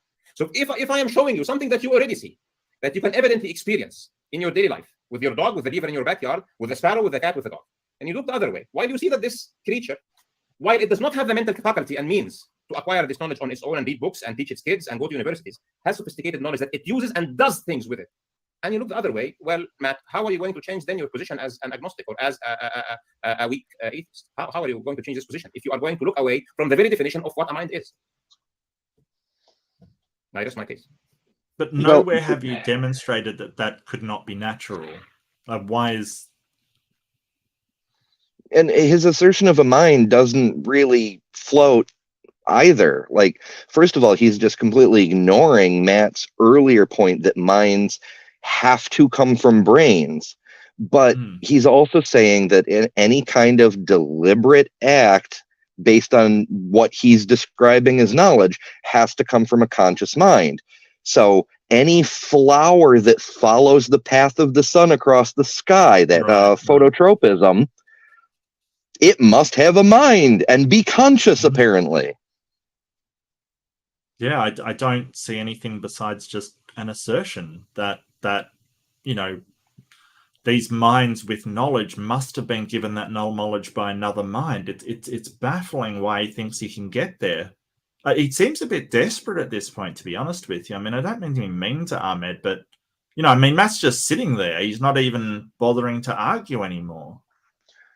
Yeah, I think he's just stuck on he has nothing, so he's just reiterate the assertion, and that's what he did. Is he reiterated it, and then I rest my case. He's just trying to avoid a blatant checkmate at this point, I think, and I think he knows he's all done, but he just won't admit defeat. Well, Me too. All right. If you guys are done with the back and forth, or we can keep the 5 minutes that remain, or it's up to you. Or we can go into questions. I'm ready to go into questions. Do we have a closing statement, or that happens after the questions? Well, I'm going to let you guys do your closing statements, but I'm also going to let them start doing the questions. And let's start the questions and have the closing statements at the end. Do you want to do the closing statements? I don't think the questions are very much like they're not really even related kind of thing. But I think I can call it there. If you, I feel bad that you're like standing outside, like. But is it cold there? Is it cold? It's not bad. It's okay. Shoot, half the time my phone tells me it says it's 49 Fahrenheit here right now. Let me see if I can get the closing statements then. 49 Fahrenheit. What's that in real temperature? I'm not sure. I've been stuck in this backwards imperial measuring hellscape for too long. I don't know how you what was it? 40 something? 49, yeah. 49. I used to know the conversion rate off the top of my head, but it's been too long. Like 9.5 degrees? Are you serious? That's freezing. Oh, no, it's 9.5 degrees above freezing. No, look, that is horrible. All right, I'm gonna wrap it up here, and I really want to thank you, Ember, for freezing your ass off in order to bring us that. Thank you so much for joining me. I will grab Ember's YouTube channel. It's also down the bottom. I do apologize if people thought it was too fast. We got to run these fast, and we've got to sort of pause it a lot because we have to do a review. It is a review because you can't just screen somebody else's work. But the debate, if you do want to watch it, is down the bottom kind of thing. So you can watch the whole thing there if you are unhappy with what I'm doing.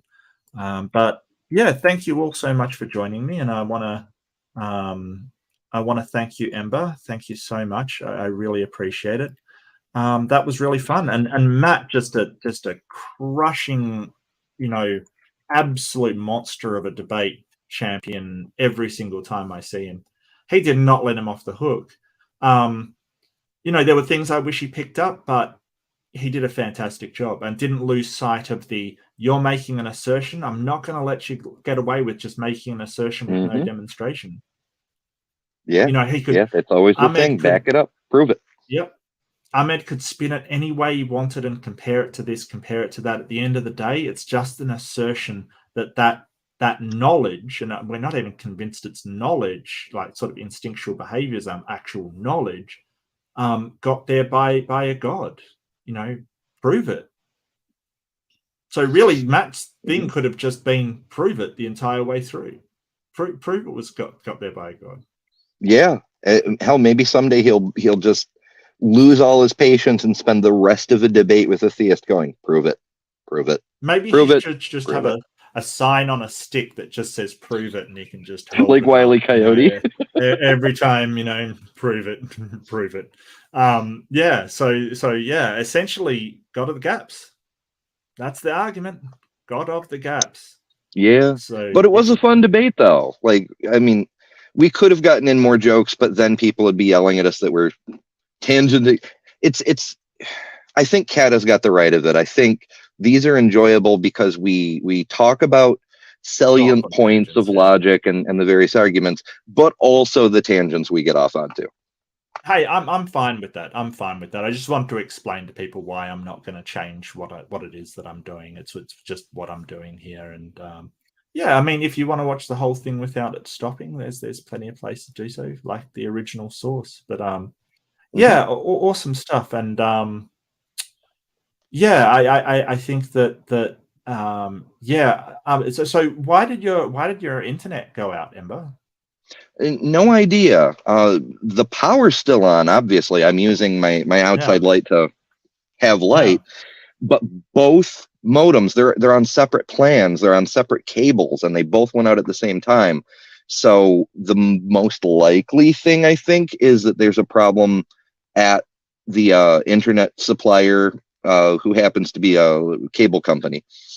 So I would put it to you that it was God that caused it. Clearly, or the beavers. No, but if you can't tell me why it went out, like if you don't know, then how do you know it wasn't God? Yeah, that's a fair point.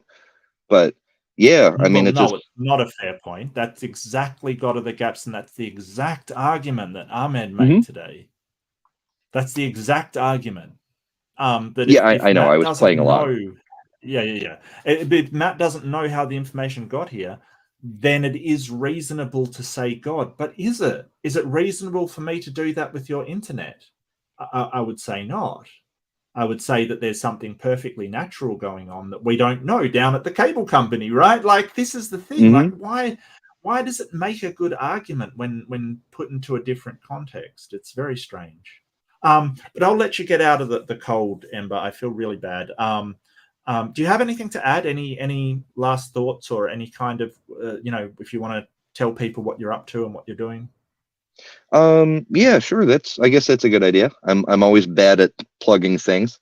Got a regular scheduled videos coming up this week. We're finishing the exciting conclusion of Eric Hovind blowing an atheist mind, and then on Science Saturday we've got episode 4 of Dr. Hugh Ross explaining why Christianity makes more sense than astronomy somehow. That should be neat. There's the regular Sunday show next Sunday at 7 Eastern.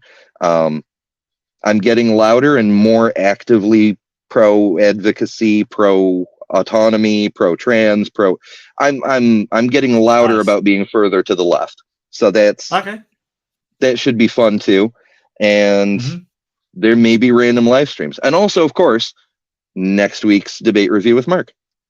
Sure, and that will be on Ember's channel, so I've pinned it to the top. So if you do want to see the next review, come along to Ember's, a great channel. I like it. Definitely drop him a subscribe. Don't forget and subscribe this video if you've enjoyed it. If you're happy with it. If not, that's fine too. All good.